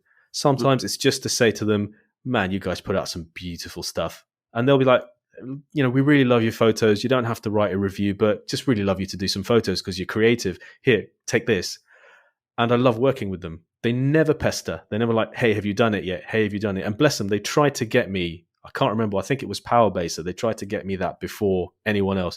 But Icelandic Customs made damn sure that didn't happen. So, you know, they tried. I got it when I did and, you know, did my review. Had great fun doing their Overlord, their Double Evil, which is a spectacular figure. Fantastic toy. Virtually everything I've had from them has been fun. Like those monster bots were outrageously good. The whole gunfighter thing with getting Jeff Senior to sign the trailer. It was a coup. It was superb. Amazing. Only they would have been fun enough to pursue that the way they did with such a degree of humility as well. That is one thing that I really admire about them is that more than they take big risks, they take big gambles with the stuff that they put out, more than some third parties, certainly.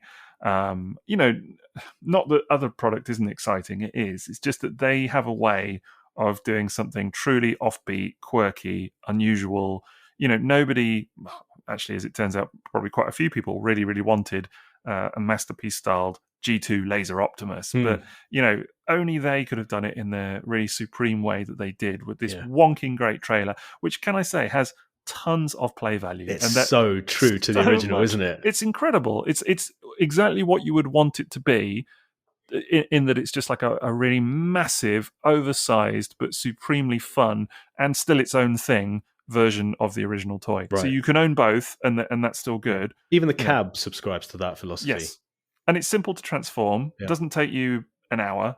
You know, it takes 5 minutes, and I really admire that their stuff for that. But even, you know, you can see that they're really trying to evolve their designs. There's stuff in like their Armada Prime and things like that is just really, really clever, just how it works. And they don't always get everything right, of course. But actually, I will say as well that they're one company that I think is very happy for you to be. You know, they're one of my few actual direct dealings, if you like. Not through a retailer, and they have always been very supportive and would encourage you, to be honest. I remember actually with Armada Prime, because I think Pew had some cracking on the chest on the red plastic, and then obviously it went to retail, and I think quite a few people had the same issue, but they were really upfront about it, and when I spoke to them, they said, have you had it? Have you had the same problem? And they actually mentioned, you know, Pew's had this issue. And I was like, no, not on my copy. It seems to be fine, but obviously I'll take care of it and see how it goes. But they were really like, oh, if it happens, just mention it in the review. It's fine. Do you know what I mean? They were like, they are very good, I think, about being upfront about stuff. And they went to town on trying to fix that for people and get, you know, they sent out, I mean, they actually did send me some replacement parts in the end. I've got them here and I haven't used them because I haven't needed to. But they sent out basically like a whole almost replacement figure for the smaller robot, you know, because they were just like, you know, you could see with people, they were really trying to make sure that they were happy. So yeah, all credit to them. They were really fast in sending me a replacement part for when Athena broke.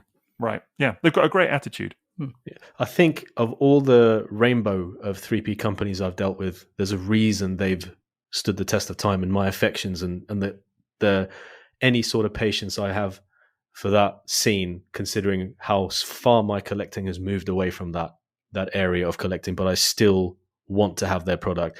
And even though I have their ace hitter, their go shooter here, I've had it for a couple of weeks now. I haven't opened it yet. I haven't felt the desire to engage with it because I've moved away from enjoying third-party transformations and intricate masterpiece style figures.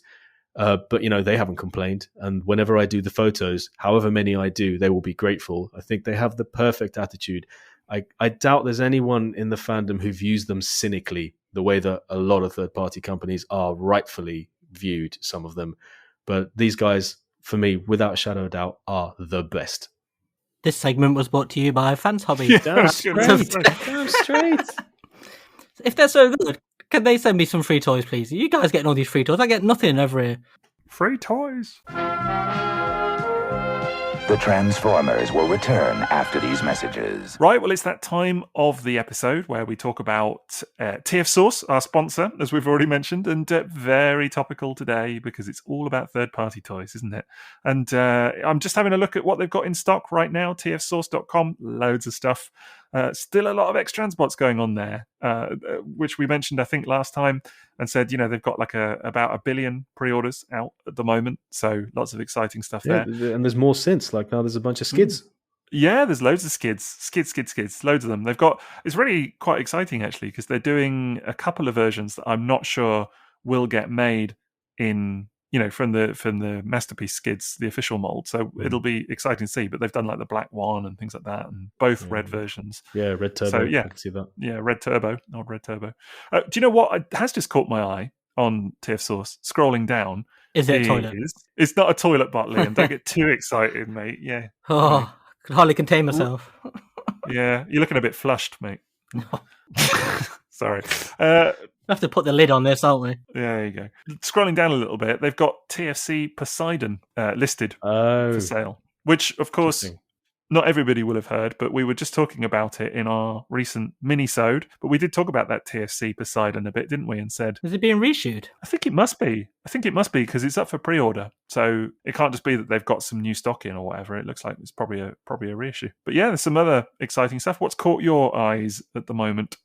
I'm looking at that Transart 4 Forms Commander, the Optimal Optimus, because it's no secret that I've started really paying attention to Optimal Optimus, the vintage one, since we did the Beast Wars episode. So I still, from time to time, look at the eBay listings to see if there's a nice sealed one for an affordable price that I could not buy, but be sad about not buying. And I think it was the Perfect Effect Gorilla was something we once considered getting you for your birthday, and that was tremendous looking. And I know you like some of the Transart products that you've gotten recently, so that looks interesting to me.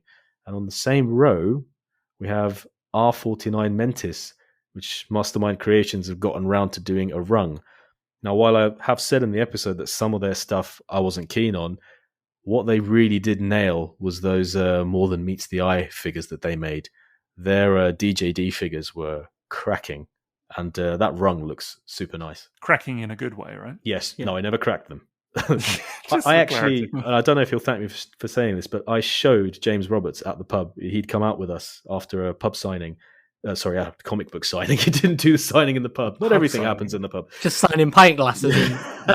Well, we basically have mini toy conventions in the pub. So, correct. Absolutely correct, yeah. So the Cynicus, which was, do you know what? I've actually forgotten what Cynicus's in-universe name was. Do you remember, Liam? Is he the one that turns into a gun? No, the chair. Chairtron? Sure, let's go with Chairtron. So backrest. Lazy boy. Yeah. Neck pillow. I can't believe I don't remember his name. Lumbar support. Well, anyway, I showed him that guy, and he was well impressed. And it was, if you can impress the creator of the character, it's really saying something, and that rung looks pretty damn good. I have their Thunderclash, and that's fantastic. It's also from that More Than Meets the Eye sort of style. Do you know what's really caught my eye? Is talking about old Mastermind Creations, is their Ocular Max Generation 2 Combaticons, which look superb. Cannot wait for those. Really, really very excited. I would have loved to have got that, the original set. I've only handled the Onslaught, and that was amazing. But the first time I saw that, I thought it looked great. It just... The style of those toys just looks wonderful. It's really nice. Yeah, they're not without their faults as an overall set. Do you know what I mean? In the combined mode or whatever. I mean, I've done videos on all of this, but the Probus, actually, the Brawl, is about as near to a perfect third-party figure as I think I've come. Honestly, it's so good. Really impressed with that. And looking at it now, a little picture of it in the Generation 2, sort of vibrant purple and like neon green. The camo green. I just cannot wait for it. Sounds like it's going to be a big bad Dudicus. Oh man, yeah. I have to do the rap. I've got to put this correction in before we get a slew of messages slaying me for this. Cynicus was actually Voss, was the gun guy. It's Kaon. He was the gun guy. Kaon. Hey. And Anarchus is the one I showed James. So it was Kaon that turned into the chair was called Anarchus, and he thought that was brilliant. and it was brilliant. So we should listen to Liam then. He said it was the gun. Yeah, man. Liam, the font of knowledge. And you were dissing my memory earlier. That Seneca's look at that. broke in 4 places. Actually, I got 4 replacement parts from it. Bless them, they sent them out every time. It doesn't sound like it's made you too cynical, though. Go away. Sometimes I just amuse myself. Sorry. That's our sponsor segment. So there you go. You can find all of this and more. We're not doing this right, are we? TFsquareone.com. We're not doing this right, are we? Yeah, I think yes. Maybe a little bit of polish to be had on it, but never mind. But we talked about the toys, and it's all good. And there are lots and lots of nice toys on TFsource.com. So do check them out for all your Transformers and third-party needs. We now return to the Transformers. So we've talked about dealing with third-party companies, what third-party reviewing is like. We've talked a little bit about our anecdotes of the scene and of reaction from fans, a few choice examples. But one thing I felt never really made it across properly to everyone was the actual practical activity and work involved in reviewing these products, and how it was never getting free toys and therefore one should not complain about anything. I never quite managed to communicate what this was like. So I feel like this is our opportunity to really express what this experience is like for us, how much time it took. And I always used to talk about it as, if you take the value of the toy I've received for free, calculate how much time I've spent producing this review, and then convert it to an hourly rate, really not a profitable exercise. I could have just done something else for more cash if it was about that and just bought the toy. So it is absolutely not that. So I want to hear your experience of what was it like to review third-party toys. So Liam, can you just talk us through, like, getting one through the post? What's your process, or what was your process? It would come through the post. I would open it and I'd just play with it. I think that was always my process, is just play with it for a little bit. Like, I remember do you remember GT Jazz? It was the sort of modern masterpiece style, and that's one of the favorite third-party toys I ever owned or reviewed. But I didn't get to keep that one. I had to send it to someone the next day. So it was, I don't know if you remember what it was like sometimes when you had to send it on, but there was a lot of time pressure. Right. And so in that case, like, it just play with it for a couple of hours just to kind of get a feel for what you can do with it, and then spend far too many hours taking photos of something for essentially nothing. That's what I mean. Like, I remember there are times when stuff's come and I've had to have the galleries done by the next day because I said I would, and you end up just staying up for the entire night doing it, like through like 6, 7, 8 hours of just constantly taking photos and editing photos. And so you didn't get to keep the toy in that case? No. So why did you do that then? Just because it sounded like a lark, didn't it? It's just fun, No, it's just fun getting to experience that toy, and it looked so good. And at that point, I don't think there'd been that many photos of it, so it was quite exciting to be on the inside a little bit and have the inside track. And it did make me go out and buy it afterwards because I enjoyed it that much. But it was just so much fun. Sometimes it was really fun when a toy was really good like that, and then there were other times, like with some of the fans' toys, where that excitement wore off quite quickly, and it felt like more of a battle. Sometimes when you're trying to get poses out of things, and no matter what you do, it just doesn't look right, and then you start to feel like it is work rather than fun. And you know me, all this stuff's always just fun to me, and so sometimes when it crept over that, I started to resent it a little bit. Sixo, what was your experience like? Yeah, a lot of that rings true for me as well. I think the first thing to say, I guess, is that there's no one experience. Do you know what I mean? There's no uniform experience with this stuff, because as Liam's already sort of indicated, sometimes you get to keep the thing, sometimes not. Very often not, actually. And so the sort of perception of, like, even getting free toys or whatever is actually a bit of a misnomer, because very often you don't get a free toy at the end of it. You get to spend some time with the thing, and then you got to ship it off to someone else. And if you really like it, you are a bit kind of like, okay, do you know what I mean? That's done then. That was the one where I felt genuinely sad shipping it back. Right. I think that's the only one where I was really sad to see it go, because I didn't feel like I'd had it long enough. Yeah, 100%. And I mean, very often you don't get a lot of time with it as well, because if you are sending it on to someone else, that was certainly my experience, was that there was a huge time pressure, with some of them, where it was almost like you were getting told okay, it needs to be posted on this day, and you've not even got it in hand yet. So you're kind of like, well, cool. Do you know what I mean? But how long is it going to take me to take? And these are things that are, complicated transformations. You've got to get your head around all the features and get all the pictures done. And as you guys both know, and I'm sure plenty of people out there will appreciate, galleries like that, particularly where you're looking to do in-depth review photography, and you're trying to showcase all the features and whatever, it doesn't just happen at the click of a finger. It's not just a couple of clicks of a camera phone and you're off, not the style that, we're trying to do or whatever anyway. So I don't know, but in some ways, and I say this earnestly, I am also, and this is true even now, actually, even after years of doing this, I maintain I am my own worst enemy, because, it is possible to do this a lot quicker than what I do, certainly, or what, probably all of us do here, in that you can just kind of get the thing in, whack out a review. Certainly with videos whatever. Now that you do. Yeah, right, exactly. And there's absolutely nothing wrong with that, because that's a style, that's a choice, whatever. It's just something in my brain won't allow me to do that. It won't allow me to just knock something out. And, I have to be happy with the product that I'm putting out, and I have to be proud of it, and I have to enjoy the process of doing it as well. Otherwise, what is the point? Do you know what I mean? It would be silly otherwise. So there's something just in my brain that won't allow me to half-ass this stuff. That's the thing. And so I am my own worst enemy, in a good way, but also in a sometimes, a difficult way, because it just means that I can spend too long on these things, and too long on reviews, too long on photos, because and I, I say that I've got examples, where you do like you said, Liam, you're up through the night, into the wee hours doing it, but then actually you look at it and you think, well, I'm not happy with a couple of these pictures, I'm going to retake them. So it's like, get it all out again and start again. And I've definitely done that more than a few times. Same with the videos now. It's I'm a bugger for redoing stuff because I'm not happy with it.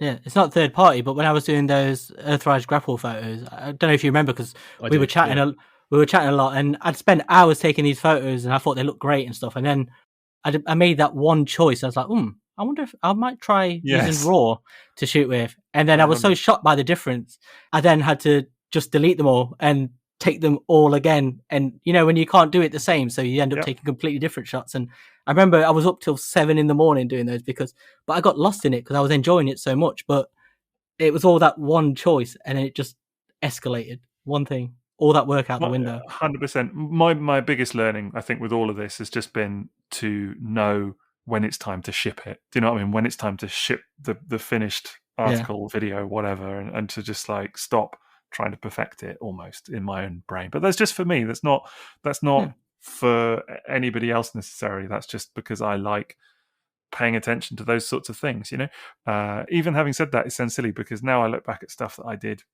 5-6 years ago and I cringe. Do you know what I mean? Because of just, you do kind of hope to evolve everything as well, don't you?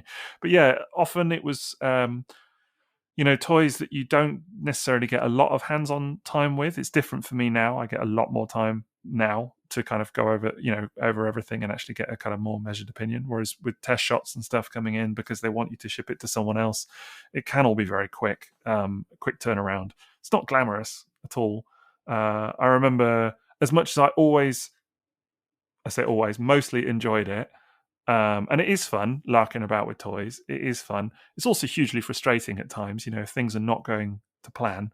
So if you're trying to, get, as you said, Liam, trying to get a particular, some particular pictures out of a third party toy and it won't stand up, that is hugely frustrating. I can't even tell you. Or trying to transform the things with no instructions, because there's there's literally nothing to tell you how to transform the bloody thing, and you're trying to figure it out, and it's cut your finger, and you're just like, or if you've lost a nail or whatever, and it's like, it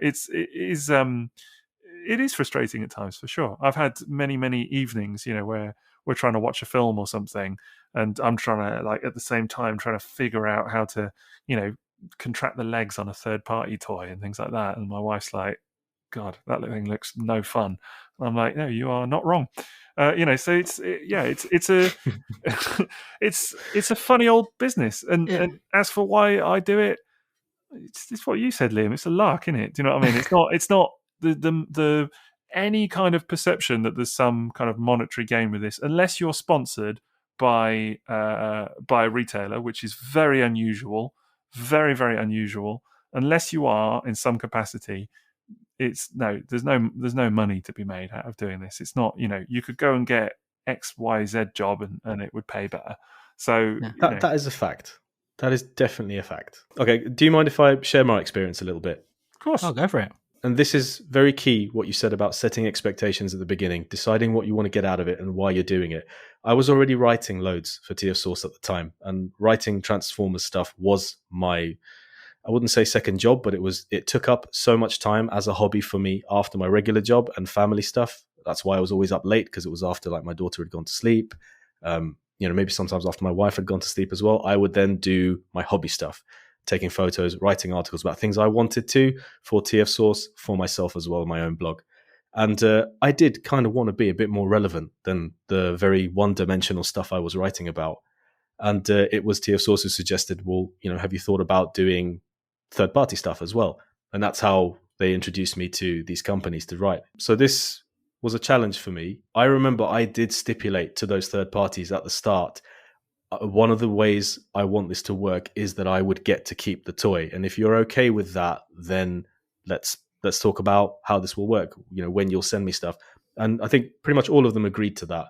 So I did have that as one thing. I didn't want to receive items, and I was spending 2 to 3 hours taking photographs and editing them. And this was even before my current digital camera improvements. And then I would write articles, massive long reviews that would take me between 4 and 8 hours to do. And then I would spend all that time posting on forums, replying to questions, doing it on my own social media. So if you were to take the number of hours that were involved in producing one review and its gallery, and you divided the price of the toy by those hours, the rate that I was actually ending up earning, if you want to call it earning, by doing that was pitiful. So when people were getting funny with me for trying to sell these items on afterwards when I didn't want them in my collection, and they were saying, yeah, but you got that free, how can you then ask for a little bit below market value? Because sometimes the stuff I had didn't have packaging, it wasn't complete, it wasn't finished. It was a bit irksome for me. I was thinking, well, you don't realize how much work has gone into this. It was work. I finished a 9-to-5 job, sometimes coming home, marking assignments or whatever it was. Then, I wanted family time. Then I'd work. I remember with Pandanus, I was up till 3-4 a.m. finishing that review, to the point where I actually forgot to submit my application for the job I currently have here in Iceland. I totally forgot to do it. And I went to bed at 3 a.m. My wife said to me in the morning, did you remember to apply for the job? I was like, oh my God, no, I missed the deadline. But luckily I knew someone at the company, so I was able to submit my application and still be considered.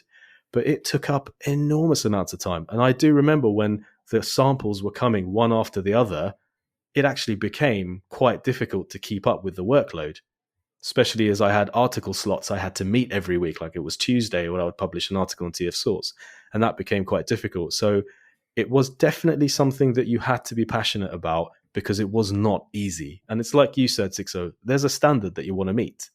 And in a scene where everyone was doing video reviews, to be someone writing written material with photographs and still trying to get people's attention was supremely difficult. It had to be of a particular quality so that people would actually bother to read it.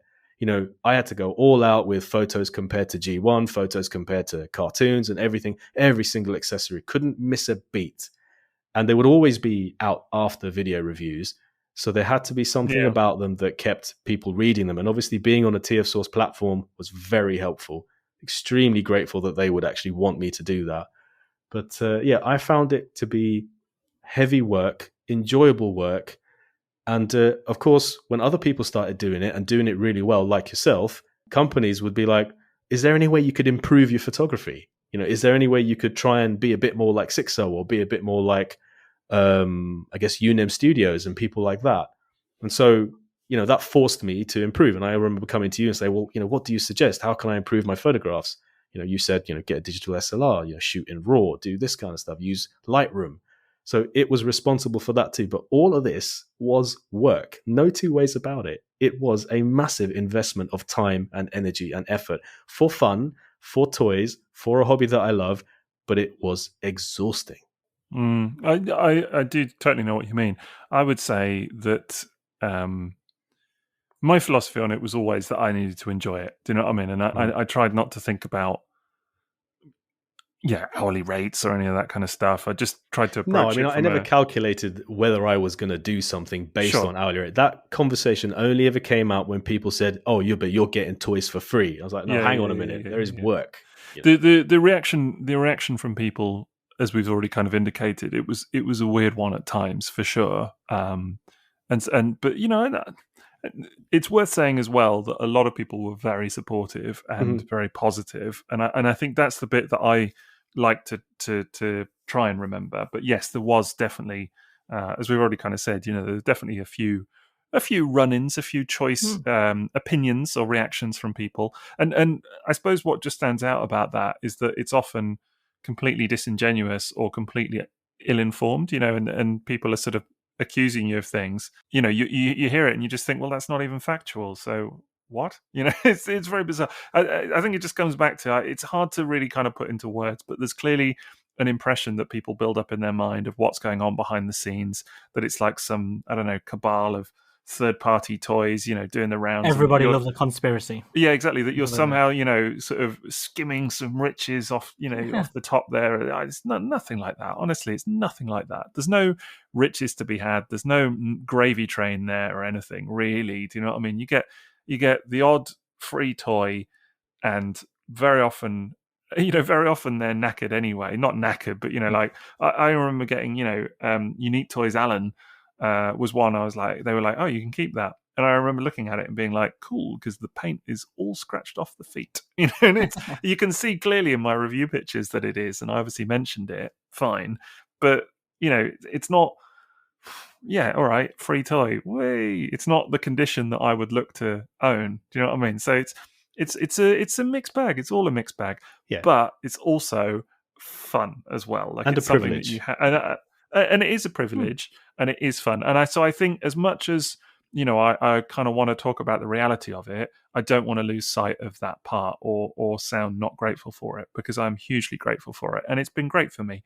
You know, but I also wanted to say that I'm very thankful, and I'm sure, you know, this will ring true for you as well, that very grateful for having a very supportive wife who, you know, who did say to me at times, why are you doing this for free? Do you know what I mean? Like, you know, and seeing how much time and effort would go into it, and me just being like, I guess, you know, I guess it's a hobby, you know, it's part of the hobby for me now or whatever. And you know, it's sort of come good, which is great. But there were definitely times where it was kind of like, actually, this is a bit of a time sink, you know, or whatever. So you know, my wife found some of the drama very weird in the community. Like, I think the whole Galaxy Meteor thing for her was like wildly abstract. So trying to explain it to a spouse and being like, this is what people are saying online or whatever, and they're just like, what? Do I mean, what do they think is going on? Do you know what I mean? I think it's that really kind of neutral outside perspective, isn't it, of people looking in and just thinking, this is just so weird. You know, this is just people with far too much time and imagination on their hands. And yet to us, it's completely normal. That's it's strange, isn't it? I don't know about, I'd say normal, but certainly we kind of get the context of it a bit, I guess, don't we? So, but yeah, it's a funny old business, isn't it? Honestly, I think that, you know, if ever people do want to get into it, just don't expect it to be glamorous, I would say. But it is fun. Let's spend a little time talking about the privileges, because I remember very clearly every now and then an item would come through and it was just spectacular. And it's probably something that I wouldn't have bought myself. And maybe it was that the item was so good that it didn't matter how many hours I spent with it and photographed it and reviewed it. And even if the review wasn't really widely shared or you know, read, because, you know, they ended up being super long reviews, some of them 2,500 to 3,500 words sometimes, with like 30, 40 photographs, and people just wouldn't read them. But I would have really enjoyed it, and I'd have an amazing toy at the end of it. That ultimately, yes, probably if I bought it, I would have done the review anyway. So in a way, maybe that could be considered a free toy, because I would have bought it, I would have done a review, would have photographed it, would have spent that time with it. But instead, I didn't pay for it. I did all that stuff, and then I had it in my collection. And there were some tremendous examples of toys like that I really, really enjoyed. And I have to say, Pandanus was one of them. Pandanus was fantastic fun, really fun. My daughter still gets on my case for selling it. She was that fond of it. Pandanus was one. There was Fans Toys Stomp was another. That was really nice. Felt like a privilege to have handled that. Fans Hobby Double Evil was one of those. It was like, this is just amazing. I'm taking this out into the snow and it's going to be great. That Stomp, you had to send it to me, didn't you? Yep. Then you gave it back to me for free. That did happen. I was trying to remember. Yeah. I was like, yeah. Because I remember you were upset to see it go. Yeah. And because they'd said to me that I could keep it. And I can't remember why. I think I had one on pre-order already. Yeah, you did. You got a production version in the end. Yeah. And then I was like, well, have this one back then. There was a lot of love for me attached to that Stomp, which kind of makes me sad that I did have to sell it in the end, because when we moved to this apartment, there was just no space for those third-party and masterpiece toys. They had to go. I had to totally trim my collection, and that was one of the items that had to go. But I do miss it. It was fantastic. Really, really good toy. That was talking about privilege and all of that. That was a real one for me. Was those Fans Toys Iron Diebots. I got, in terms of reviews, I came to it quite late. I wasn't in on Scoria. I wasn't in on Saw.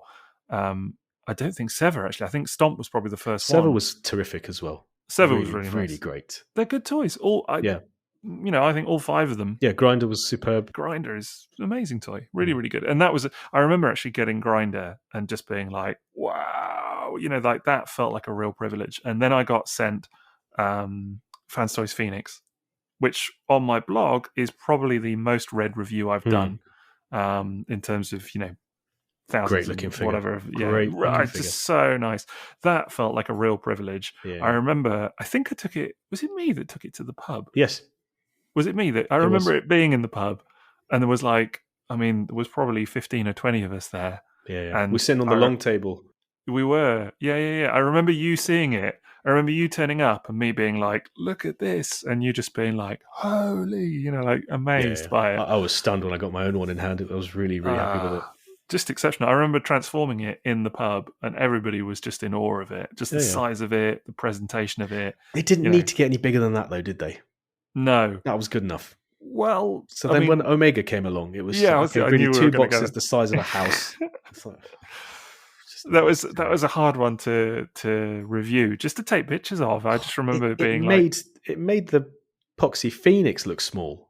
Yeah, and the Dinobots were just like these little figures in the middle of this playset. I remember I took a photo like that. But yeah, that said, I remember being told we're going to send you a Fans Toys Omega Supreme, and I was just mind blown. I was just like, oh my god, this thing is going to turn up, because that would have been, for me, that would have been a real. Do I want to go in on this or not? Do you know what I mean? It would have been a real kind of a difficult one. Just amazing figure. I remember it turning up, and just being like absolutely blown away by it. I remember having to custom build a setup to take pictures of it, because I couldn't get it into my existing setup, where I was taking pictures, and that I had to kind of build a thing on my dining room table. Even tried building something outside at one point, so just trying to find room for it. And then the base mode was the size of a double bed almost. It was ridiculous. I remember I had to build a thing and put a board down on our spare bed, and it had it all set up there with lights around and stuff. It was that was a mad one, just doing that, and just that was a whole day of just sorting out how to photograph the thing. It's just absolutely insane. Well, it's a fact that reviewing these toys has made us explore new avenues of photography. Yes. And I'm grateful for that. I'm hugely grateful for that, because it has pushed me to do new things. And actually that's why, as much as it is I think my first thought would probably be, oh man, that was a tough gig, that Fans Toys Omega Supreme. But it taught me a lot. Do you know what I mean? I definitely learned a lot about taking pictures of massive toys, I can tell you. Some of what not to do, probably. But it's all good stuff, isn't it? All goes in the bank, all goes all learn from it and everything. So and that's appreciated. And some fantastic experiences. Some mind-numbingly awful ones as well, 1 or 2, but mostly, can't fault it. Yeah, I think it's important to say how fun it was and is, I guess in your case still. Getting new toys is always fun. It's brilliant. And there was a period of time where I didn't know what I was going to get through the post. So when I got a box with Galaxy Meteor, Thunder Erebus, Skiff, those kind of things in one box, it was a bit of a really Skiff. special occasion. I thought, this is wonderful. How cool is this? And Meteor, the regular Meteor as well, came in that box. It was I felt incredibly privileged. But at the same time, it was work to do this properly, to do this in a way that people appreciate, and not in a niche way, but in a way that appeals to people who aren't fans of third party, but would maybe read your material and watch it because it's you and because it's of a certain quality. And, I'd had years of establishing myself as a fandom writer and researcher in order to then be able to walk into this gig and say, hey, you should send me toys. I can do these justice, and people will read it. Maybe not loads, but some people will read it. But it was super fun, and it's an experience in this hobby that not everyone has had. And experiencing that side of the hobby, I don't know. Can you say made you a better collector? Made you a more rounded fan? It just allowed you to see what a lot of people in the hobby are experiencing and enthusiastic about. Whereas I could quite easily have just never been part of the third party thing at all. And just never had that perspective. I don't know about better collector, but it certainly gives you a perspective on things for sure. And a better member of the fandom, maybe, is a better way of saying it. You certainly get to hear a lot of opinions, and that is interesting. But it does, it kind of clues you into the whole thing, doesn't it? Yeah. And what people think and what people like and what people don't like. And, there are things that I know even now, even today, that I mention in reviews where I'm like, this isn't really a big deal for me, but I know that people care about it, so I'm mentioning it. It's made you a better content creator as well. I think you do kind of sharpen your product a little bit, don't you? What you're putting out there, you do kind of refine that over time. And I have to say, starting on YouTube has been a big thing in that regard, because very quickly you get a lot of feedback, and quite instantaneous feedback, where people are like, I didn't like this so much, or I did like this, or I missed it when you did this and you don't do that anymore. And I don't know, I don't act on all of it, but there is good stuff in there. Do you know what I mean? And you have to kind of think about what people are going to respond to a little bit, definitely. So yeah, it's definitely helped me to kind of hone those skills, I suppose, and I'm hugely grateful of that for sure. It gives you a different perspective as well, doesn't it, on everything? Like before that, you are, I don't know, more of a fan, I suppose. But when you feel like you contribute a little bit in this sort of, when you're giving the third party toys and you're sending them out before they've actually come out and stuff, because you do feel like you're trying to make the toys look really good to sell them to some degree, don't you? And I think you have to have some belief in yourself that you are good at that. That I can take photographs of enjoying this toy in a way that other people may not have thought of, and I can bring the fun of this out for you to see. You've got to have some degree of belief that you can do that. Yeah, because like when I did those spotter photographs, now I look back and they're horrible, like because they're on a camera phone. But I had so much fun at the time because I cut out and made like a little spinning death wheel. And I don't know if you remember, I think I tied on I do. the... Actually, I do remember that. I can't remember, the Make Toys ones, I think I tied them onto it and had them so they were thrown, because they came with knives, didn't they? That's right. The Fan Size one. And I had so much fun. Like hours just went by, and I don't even remember I don't even think I've properly edited photos.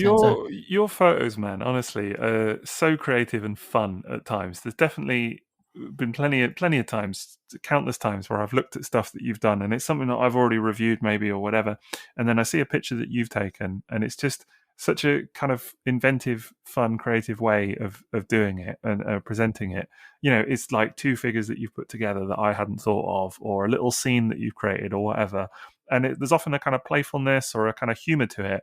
And that's one thing that I don't do enough of sometimes, is put a bit of humor in, I think. I very often kind of go for the kind of slightly more serious angle. And I respect that. I think it's something that you do very well. Oh, thank you. You'll make me blush. Yeah. And it's important to have enough content creators I love you. in the hobby to get that wide range of output. Yeah. So that, definitely. Depending on what type of fan you are, you're catered to in terms of content creation. Yeah, everybody has a style for sure, and that you kind of do. In terms of videos, I'll never be first, but I'll always have the softest focus. So there you go. But I think, and that's worth acknowledging as well, is that actually, I was going to say, because we talked a bit earlier about being first and all of this, and I think there is a kind of feeling of pressure sometimes to do this thing, to be relevant. The whole third party scene is something that changes so quickly. It's not about. I mean, for God's sake, I was reviewing MP52 and that Robot Paradise. Was it Robot Paradise? No, that's that's the new Fans Toys. What's it called? The Deformation Wings, the Starscream, the third-party Starscream that they've just put out. I was reviewing MP52, and people were getting that in hand and reviewing that, and because I took a little while to get my MP52 review together, and so people were commenting on it, saying, "And what about Deformation Wings?" And I'm like, "Oh God, give me a minute." Do you know what I mean? It's like I'll get there, maybe or not, And it's just funny because there is this kind of feeling of like, keep up. But actually, if I'm honest, I don't stress about that. I don't worry about it, and I'll never be first with most stuff, and that's fine. And I think it would be stressful to always try and be first. I can't imagine what that would be like, trying to have done what I did, but also be first. It was hard enough sticking to a Tuesday deadline of all the stuff that needed to go into a written review. Never mind doing it in a way to be first. I would have had to sacrifice my day job in many ways to have accomplished that. Yeah. You would do. It would be all encompassing, and some people take real pride in being first, and they get stuff out. They literally, knock it out, and that is its own thing. That's just not my jam. That's not who I am or what I'm focused on. So my thing is much more, you'll get it when you get it, and hopefully you'll enjoy it, or maybe you won't, and that's cool, and it is what it is. So, but I think just talking about enjoyment and stuff, Maz, I hope you don't mind me saying, but I think it's fair to say, is it, that by the end of your sort of third-party reviewing tenure, if you like, that you had come to not enjoy it so much? That was directly related to how I felt the third-party companies weren't at all appreciative of what I was creating, because they just wanted a particular message out there. And when I wasn't doing that, they would then decide that they didn't want to work with me anymore. And that, for me, was, definitely soured the experience that, I was actually involved in sometimes helping, for example, Ocular Max with what Sphinx should be like, and what did the Diaclone have? What should Mirage really have? I was in contact with them during the concept phase of that, and I loved that toy so much. We had so many good experiences together. It was really fun to work with them, but in the end, they were unhappy with a couple of reviews of what I said, and that was the end of the relationship. And they weren't the only company that went that way. Yeah, absolutely. When everyone around you is, in your opinion, being an asshole, at some point you have to ask yourself, am I the asshole? And I did do that. Absolutely, I did. But if I look back now, I wouldn't have behaved differently, because it would have meant not being honest in my review and in what I felt of the toys. So I really did enjoy the whole experience very much. I wouldn't want to do it today again, but that's mainly down to the amount of time involved. And I know how much time it takes, and I don't have that kind of time I wish to give to it now, because of 2 kids and a different kind of job and a different kind of life. But I think that's a really important thing to say, and I think I guess that's kind of where my mind was going, because I remember talking to you about it at the time, and you were still kind of soldiering on and trying to kind of make the best of it. And I remember we had a conversation where I think I maybe even said to you, why carry on then? Do you know what I mean? Why keep doing it if you don't? And I think you were really kind of on the brink of like, actually, I don't know if I want to do this anymore. Do you know what I mean? It got to the point where people were sending me a box full of toys that I hadn't asked for, and they wouldn't cover customs, even though I hadn't asked them. And then they wouldn't then send me the ones that were for me after I had moved them on or sent them back. And there was one figure I took out the box, I touched it, and I was like, nope, it's coming back to you. I'm not doing this. I don't want to review this toy. It's just nope. Yeah. And you really don't want to lose control of the hobby, do you? Your enjoyment of the hobby. Right, exactly. Yes. If I wanted to do reviewing the way I need it to be for my standard, it'd be too much of a sacrifice on everything else in my life at the moment. That's why I can't even do articles for TFsquareone blog at this moment in time. But I think that's the important thing, is that there's no I guess that's the realization, isn't it? There's no obligation with any of No. this. There's no need to force yourself through a process that is not fun. It should be fun, and if it's not, don't do it. And that is something that I would say of anything in this hobby, because Right. it's got to be a sort of universal truth. It's supposed to be a fun hobby. You're supposed to enjoy it, and there will always be aspects that you enjoy less than others. But third-party reviewing is like anything else. If it's a chore or it's not going well, don't do it. Just don't do it. It's the end of the day, isn't it? So does that mean I don't have to do the editing for this episode this week? That's different. No, you do have to, because it's your turn. It's a third party, Sixo party. Remember? But no, it's a funny old game, isn't it? All of it. But I think it's a good laugh. It's some great experiences, some wonderful anecdotes, some less favourable experiences as well. But at the end of the day, you do it for as long as you enjoy it until you don't. Yep. I don't think if I hadn't done it, I wouldn't have the job I have today. A lot of what I said in my interviews was the fact that I had to deal with multiple international clients and companies, which was a fact. I had to deal with people in lots of different languages. I had to sort of produce a product that I had faith in and was my style, but had to meet their approval in a way. And when it didn't, I knew about it. And while also writing for a retailer's page. And of course, there were wonderful occasions where these companies allowed me to do photography for their box, for their packaging. And I've kept that packaging because it means the world to me, even though my relationship with them doesn't exist anymore. And that kind of stuff I remember showing the people who are currently my managers, like in the interview, like, oh, I also did photography. So this is how my relationship developed with them. And I wrote for them and stuff. And no, I'm so glad it happened. I really am. I wouldn't change it. Yeah. I don't think my wife has ever been probably more excited or proud about my hobby than when she saw pictures. She saw the box with my pictures on it of some of the Make Toys Seekers and things. The more recent ones. Well, rightfully so. Yeah, she was really psyched about it. It was a nice feeling. That is amazing. There's something to be really proud of. Yeah, that was cool. That was a real, and that's it's a good experience. It's been a real positive for all of us though, and like for me, it's like the friends I've made, like you guys. Like we wouldn't be here now, I don't think, if I hadn't have got involved in doing this, and because I don't think we'd have had sort of the conversations we had that made us become really good friends. I think it's a weird bonding thing, isn't it? Of like us all having been through the same experiences, even just getting the same toys and sending them on to each other at the time, and all of that. And I think it's definitely brought us together. Yeah, there's not a lot of people who you can sit down and share stories of this side of the hobby with, who will know what you've been through and will have seen it through their own eyes as well. So that's a rarity. And it's very much a time as well. It feels like a certain era. Oh, absolutely. Like when there was a certain excitement for a certain sort of type of toy, it's not really the same now, I think. And when everybody was trying to get things first in a way, it was almost like an arms race, weren't there, as well? It was, But Sixo stuck it out and he's won. King of the hill. It's not standing. Is this what winning feels like? Is this winning? He's Galvatron on that Marvel Comics cover, isn't he? Just on the pile of the rest of us. Yeah, that's me. So, yeah. Wow, what a perspective. I'd not thought of it that way. Well, I was just going to say, here's one thing for you, and this is just a sign of, how it's all brought us together.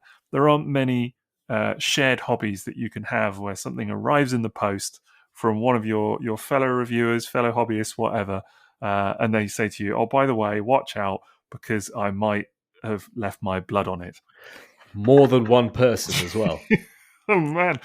Just like when you hear that, you're like, okay, cool. I'll just disinfect that lightly before Can you imagine the mystical energy which must be held within that one sample that has drawn blood from us all? I mean, someone could have some really crazy power over us if they had got their hands on I think it was Fans Toy Spotter that you Don't cut give it yourself away. on it. Oh, well, I think it was. I think you cut yourself on it, did. and then I cut myself on it, certainly, and did disinfect it before I sent it on.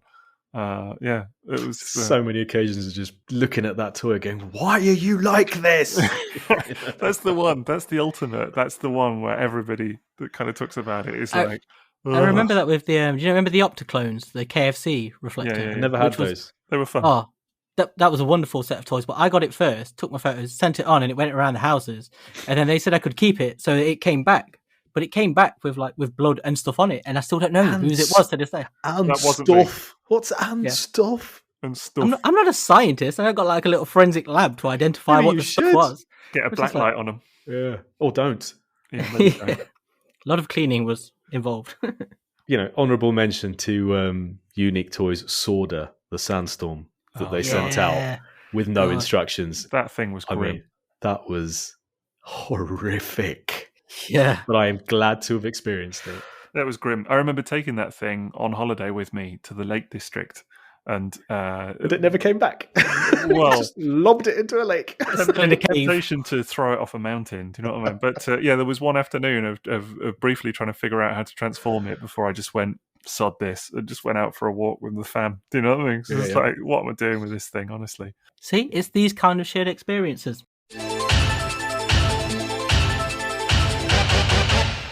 Well, we could probably go on about this for quite a lot longer.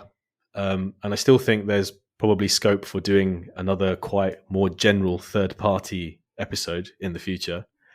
But that'll do for the third-party review scene. I just want to remind everyone that you can follow us on social at Triple Takeover on Facebook and Patreon. And we are triple_takeover on Twitter and Instagram. Speaking of Patreon, we have a Patreon. We maybe mentioned it before.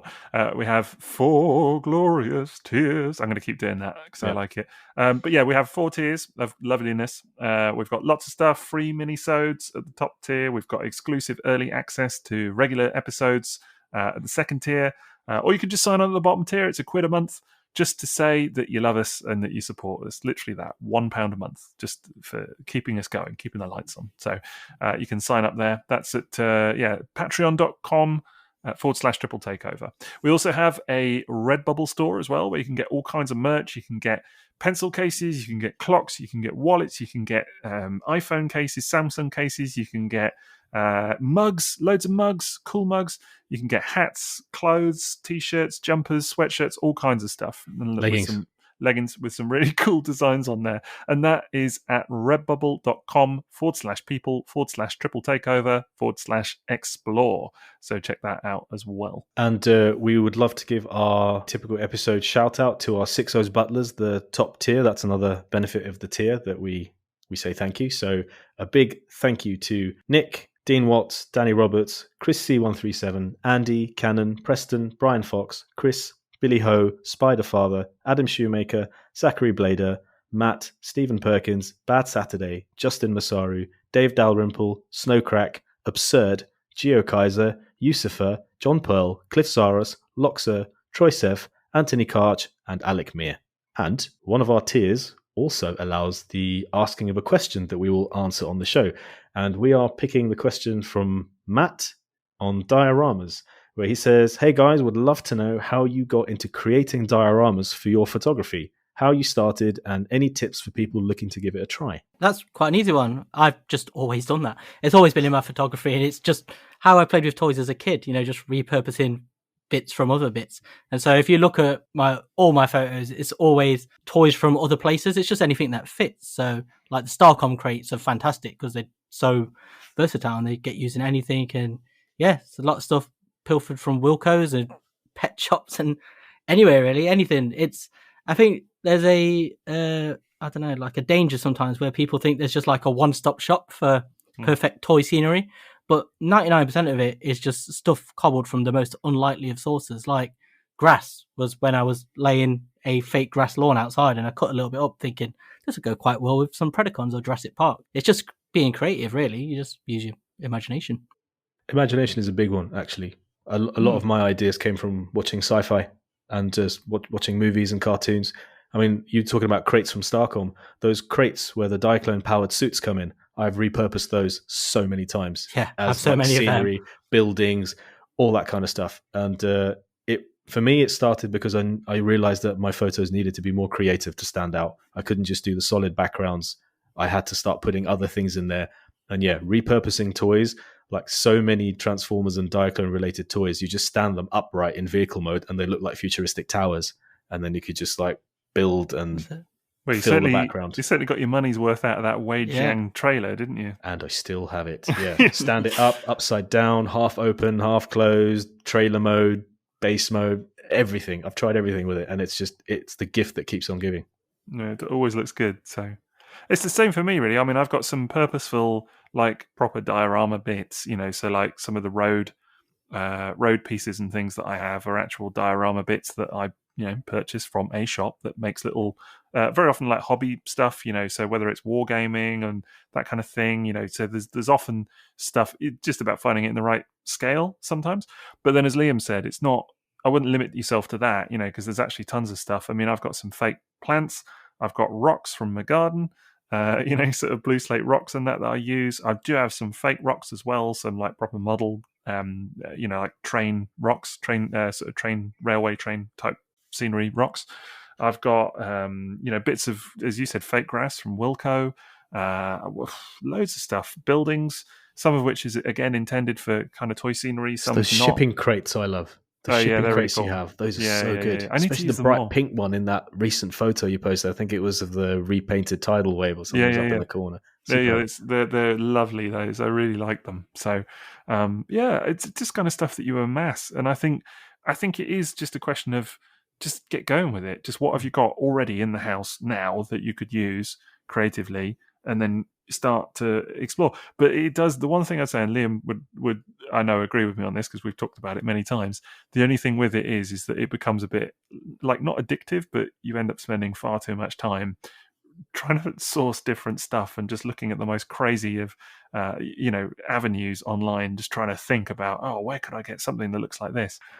So thank you, Matt, for your question. Remember, if you're part of that tier where you can ask questions, we will address them on the show. So, we've still got quite a few open slots for questions, so please do submit them on Patreon, and we will address them on the show. And a big thank you to TF Source again for sponsoring us. Remember, tfsource.com. Go there for your Transformers and third-party needs. They have you covered. Liam, where can our followers find you on social? I'm on Instagram, Twitter, and Facebook at Toybox Soapbox. And remember, fans hobby, send me free toys. I'm on Twitter, Instagram, Facebook, and YouTube. I'm at Sixo TF. And you can find me at TFsquareone on Instagram, Twitter, and Facebook. Thank you so much for joining us. We do hope there are no refunds requested for QC errors in this episode, and that you'll be willing to pay for the show-accurate re-recording mere months from now. But hey, at least we made it out before Fans Toys fought M.A.S.K.